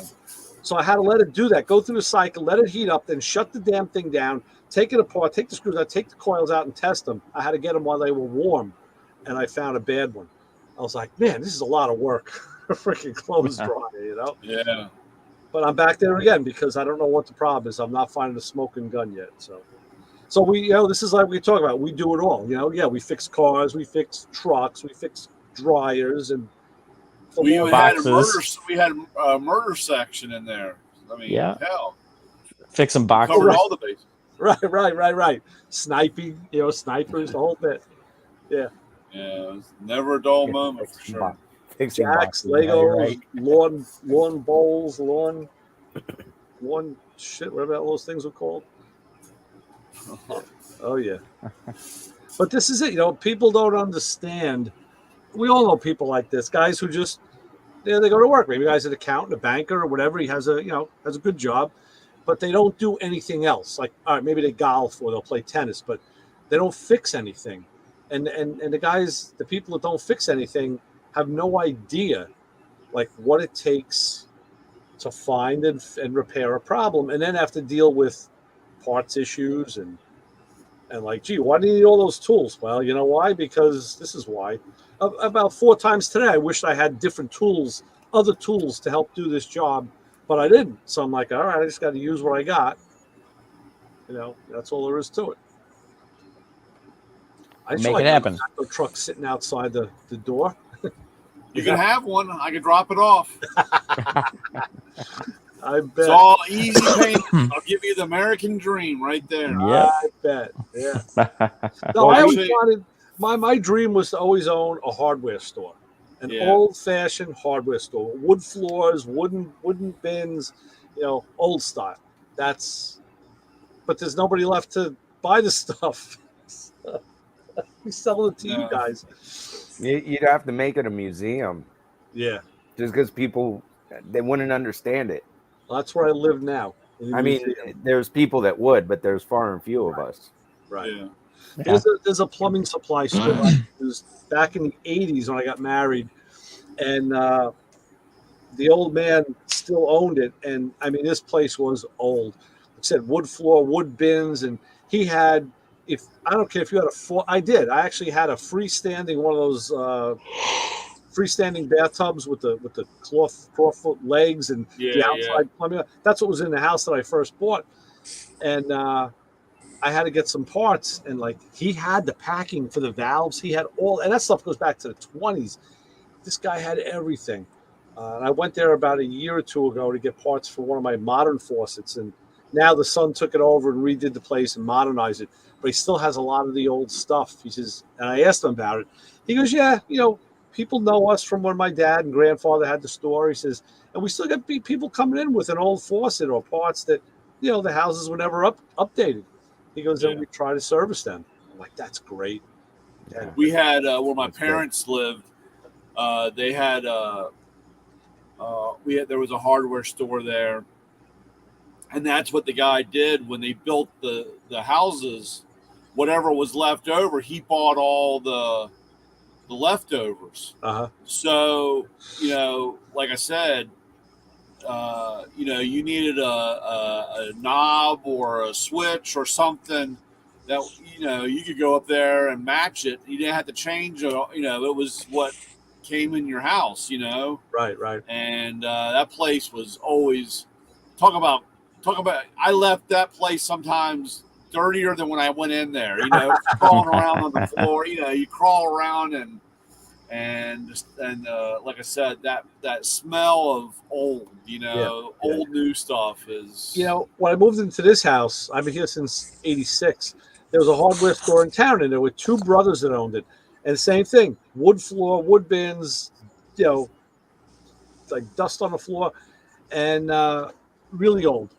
So I was doing a job on my Harley. I was the way Harley Davidson oils the shovel head engine is a line comes out of the oil pump, goes up to the back of one of the rocker boxes, travels through internally. Then there's another line that jumps to the front rocker box and then oils those valves, and it returns internally. So the problem is the front exhaust valve, which is the furthest valve from the back, gets oil last, and those the guides will score a lot of times over the years, and because it has to follow the chain of oil. It's like series circuit. So what guys would do is they'd pull the lines off and run a line straight into the middle of the rocket boxes and just tee it off and feed both of them at the same time. Yeah. So I needed I guess it was probably 3/16 copper tubing at the time. And I went there, and the guy asked him, he says, yeah, I got some. I said, okay, I need some. He goes, oh, let me get it. So he had the ladder like in a library that would slide along so he goes to get the ladder, and he's going to climb up, and I see this stuff is all the way up at the ceiling. There's like these dusty rolls. I'm like, no, you don't have to climb up there. The guy was like, 90 years old. I said, I'll go up there. I was only 30. I said, I'll go up. No, Sonny, I go up here all the time. No problem. He goes up, and he's coming down a little shaky. And, and I said, well, he goes, how much do you need? I said, yeah, I really only needed like a foot. 5 inches. I felt bad that I made him go up. I said, I don't know. How much is it? He goes, well, let me look. He takes this old tag, blows it off. The dust goes flying. It was like 15 cents a foot. I was like, what year did you put that price on there? I said, because copper goes for more than that now. He goes, no. The price I have on there is the price you pay. He says, that's what I paid. It's based on what I paid for it. I'm not about, like jacking up the price. And I felt bad. I said, give me 4 feet. It took like 4 feet of this stuff. And I used 7 inches. Like, all right. I'm like, listen, don't climb up again. Throw it up on the hook. It's like playing horseshoes in reverse. They went out of business. Home Depot came in the town over. Those guys went out of business. Yeah, it's sad. And they probably could have stayed in business because they didn't sell, they sell that niche stuff, the stuff that Home Depot doesn't carry. Yeah, the stuff you're not going to find at Home Depot. Oddball stuff, right. Right. But they, you know what? And these guys were old anyway, so I'm sure they it was a good idea. But no, it like I said, those I missed out because our local little hardware store was doing a changeover, and it was on plumbing stuff. Uh-huh. And I went in there, and they were pulling everything aside. And I said, "So you gonna?" I said, "What are you gonna do with all this old stuff?" He says, "Oh, I'm gonna sell it. I'm gonna figure it out and take offers or whatever." And I said, "Oh, when do you think you're gonna do that?" He goes, "Probably this weekend." And I said, "Okay." So of course, crack of dawn on Saturday, I go in there and talk to the guy, and he said, "Oh, I haven't gotten around to it." And I said, "Well, I'm really interested. How about just give me a call? And if we can work a deal, I'll take all the stuff, And he's like, "All right." Of course, I didn't hear from. Go in there Tuesday, and he sold it all. Some guy came in on Sunday and got it all, but I was like, I know what you were planning too. You're going to have a section on a truck where you had like brass punches and hammers, and you have brass valves right next to it, right? No, not really. It's just I tend to stock up on stuff like that. You never know when you need I know. Especially for the right price. Until you need it, and you then can't find it. Right. But you find it when you're doing another project. You find it when you're doing a wood project. You find the plumbing stuff. And you find the plumbing stuff. You do I try to explain that to my wife. It's when you're doing the other projects, it'll be coming out of your ears. You'll trip over it like 5 times. Yeah. The rare times where I actually find what I'm looking for, I come up and I'm like, you guys ever read the cartoon Mutts? There's a cat and a dog. And the cat like struts down the street. He's real proud of himself. He does that. That's me. I'm like strutting, like, look what I got. I said, and my wife's like, yeah. So what? I'm like, well, that's what I need to fix this. She's like, well, how come it's not fixed yet then? I'm like, because I had this downstairs. I was saving it. I said, and now here it is. I don't have to go and buy it. She's like, well, good. But all the time you're talking about it, you still didn't fix it. Like, you're missing the point. Just don't get it. You're missing the point. My issue is that I'll find it and I'll be so excited that I found it, I will set it down. Yeah. And then I come back and say, I know I said it right here. Yep. And I can't find it again. That's the worst. I've done Then that. I go up and I buy another one, then come back, and as soon as I get the new one on, and then I find the old one, I'm like, man, I wonder if I could put this back in the box and return it. I really started paying attention to my habits because I don't do it at the shop, but I do it at home. I'll be in the garage and I'll come in the house and I'll have to go through the house to go downstairs to get something. And then, of course, what you came in with, you put it down. But I paid attention to what I do. And usually when I come out, I'll put it down on the closest thing, like the pool table or the chair or this or that, and say, I'll just get this on the way back out, Yeah. So I learned to look in the path, and I'll find it again. Yeah. It's like, why did I just leave this outside? Why did I have to bring it in with me? Yeah. No, I have, like you said, we have I don't know what year it is, but we have in the hallway, it's an old sewing machine that folds down. It goes. It has a tabletop, and then of course we have one. Yeah, I have one of those too. And I don't know. I would imagine it's probably like late 30s, early 40s. That's about how old mine is. And that's in the hallway, and that's where everybody. That's the first catch-all when you walk in. It's either there or on the pool table, or unfortunately the age when you got to run in and take a leak real quick. Yeah. I set it on either the washer or dryer. Yep.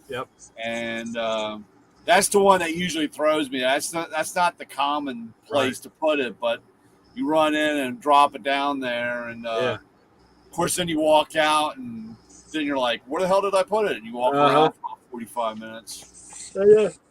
You said the sewing machine? Yeah. Is it one of those with the foot pedal? I don't mean the electric ones. I mean the old ones. Yeah. That you rock the foot pedal back and forth. No. Actually, this one. So it might be a little newer. We have another one that has the foot pedal on it.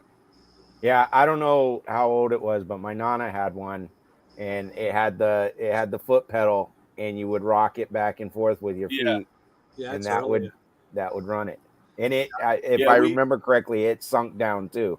Yep. In the table. Yeah, the one I have, my mom bought in the 50s, so it was probably from the late 40s. It's a Necchi, which is an Italian brand. The same thing. You open the top of the lid, and then the sewing machine comes out, and then you close it back, and it's kind of cool the way they designed that stuff back then. Yeah. This one is a little bit newer. We do have one that does have the foot pedals, and then, like I said, this one is the newer one.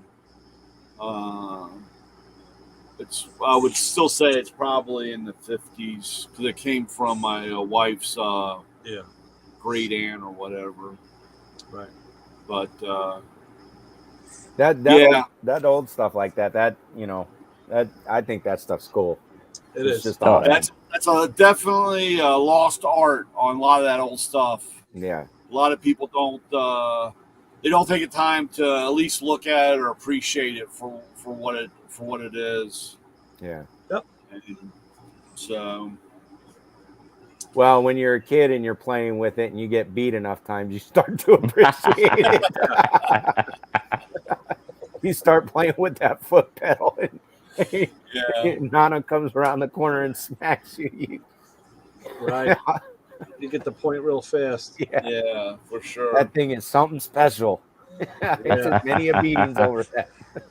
Yeah, and it's amazing that you didn't lose a finger because of the gear, the mechanism. When you look at all the mechanism in there and touch, there's on my route, there's a guy that has I'll have to stop and really look at it. It looks like an old printing press.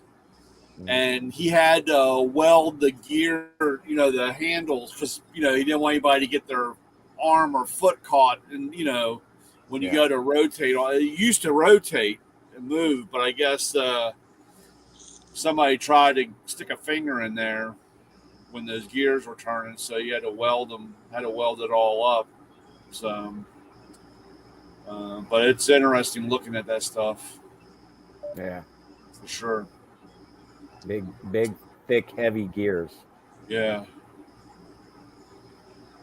Oh well. All right, guys. I gotta get ready to run credit cards. It's that time. That time of the evening. Yeah, if you get around to mine, you can run mine. Why not? I'm melting it this month, so just go ahead and. You may have to send like multiple boxes by this point. I don't even remember what the hell. I know. I gotta actually. It's scaring me here. Actually, it's out. I finally got those wheels off for the jack. Oh, right. Got them all off and got them all together because they are bigger than what we talked about. I don't know if I hope but they're definitely bigger than what these are. I mean, they got to be because it's an older snap-on floor jack. Well, yeah, I sent you that diagram with the size on it, right? Yeah.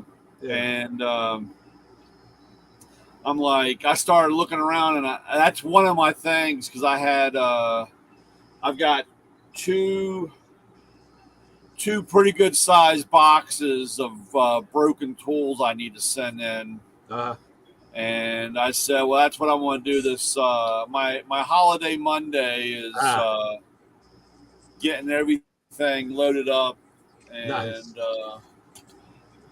I have a handful of some broken I have a couple of air tools. I don't have the bearings for it. And I tried to order them and they didn't have them. So there's a place out in Ohio that I sent all that stuff to. Nice. Can't remember. Was it Air? What was it? Air Ohio. Can't remember the name of the place now. I'll give a shout out, but yeah, they seem to have all that old stuff.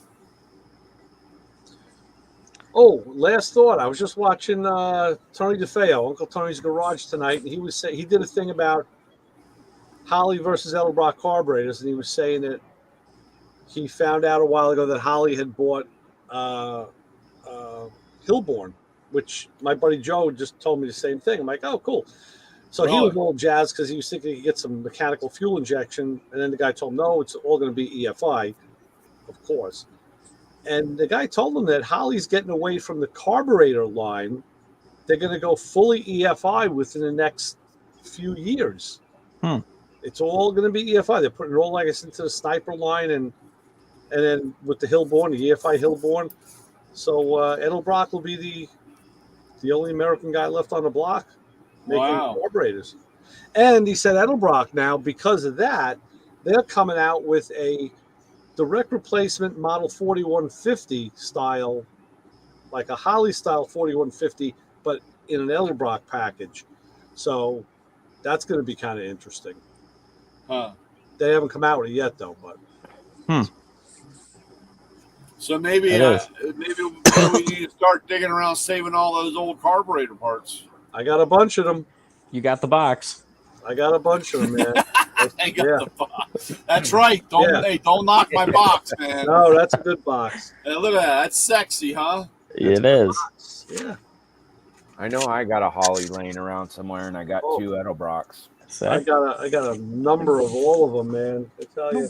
Don't have a whole lot, but I picked up a couple of 4150s. Okay. Yeah.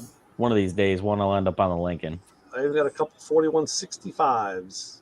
That's the quadrijet replacement. It's a spread bore. Cool stuff. All right, Justin, you've been out for a few weeks. You need to take us out tonight. What do we always say before we get out of here? We say you can follow us online because the internet doesn't lie, but don't follow us home, especially too close because we're going to fix the brakes and those cars are going to stop. That's good. The brake light might not. I'll be faster than the brake light. It's not LED conversion yet. You know. Right. Nice. Very good. All right. For Lewis Lee, Ray Guarino, Motormouth Radio, Matt Command Brian, and Justin from American Gas Hot Rod Shop, and Isaac. Coach Isaac with us again, which is great because we love having new blood here to talk with. And oh yeah, I've had a blast. Thank you. We'll have to move Isaac out of the witness protection plan and get a little more light on you. I know. I've got to get me one of those. What is it? The ring or whatever. Yeah, we gotta get you. We gotta slowly upgrade you. You don't have to show us all at one time. We know you're sexy, but come on, Slice. Last week your light was better. Yeah. I think I had it turned. Let's see. No, we were looking at the same view. I remember seeing the same. Okay. Yeah. When the light's right behind you, it actually puts you in a shadow because the light is behind you. Yeah. It's last week. Even during the whole shutdown, I never zoomed. I'm like, I don't know none of this stuff. I don't. In fact, on this, my earlier when I first came on, I heard something and I glanced over. And my daughter was kind of peeking around the corner with a big old grin because she's like, "Old man's doing something," you know. You know, because like I said, this will be my second time using the webcam, computer cam, whatever. Oh yeah. You know, the newfangled stuff that the kids use. Right. Yeah. No problem. But you have to just get a little light, get the light turned around the other way on you. So I play around. I got like 2 lights on. You know, that one. If I turn that one off, I get darker. You know, there's like got all sorts of stuff going on. You just got to find what works. Well, you know, it's perfect. You mentioned the witness protection program because everybody comes out here that's on it usually. Right. Right. Yeah. This might not even be your real voice. Exactly. You know, the who is it? Bonanno retired out here. The bull. Sammy Gravano. Yeah, he's up in Phoenix. Yeah. And actually, speaking of Bonanno, my nana used to iron his shirts. Wow. Yeah. Wow. Until there was a couple bombings here in town, and she found out who he was, and she got nervous. Yeah. And said, with all due respect, I can't work for you. He was nice, you know. She mostly dealt with his wife, from my understanding. Yeah. And the crazy thing is I believe they turned up the information that it was an FBI agent that was behind all the bombings. Oh wow. Yeah, he was trying to make a name for himself and he was trying to start a little mob war here because there was a couple other mobsters here, and unbeknownst to the agent, I guess, is the one place they bombed, and they were trying to get the Bonannos and this other guy. They knew each other and were friends. I mean, while most of those guys, when you hear more and more that's come out about the different families, they all know each other. Sure, I guess one guy was from the New York or Detroit families, and then Bonanno, of course, from up there in New York. Wow. Yeah, that's crazy. That's a nice note to take us out on. Very good. Yeah. All right, guys. Well, I'm gonna go fix a sandwich, chicken and ham sandwich. So. There you go. Chicken and ham. Yeah, I grilled up some chicken the other night. Yeah. So that's terrible, but carried on a good tradition. Yeah. We gotta do it. We did All right, salmon.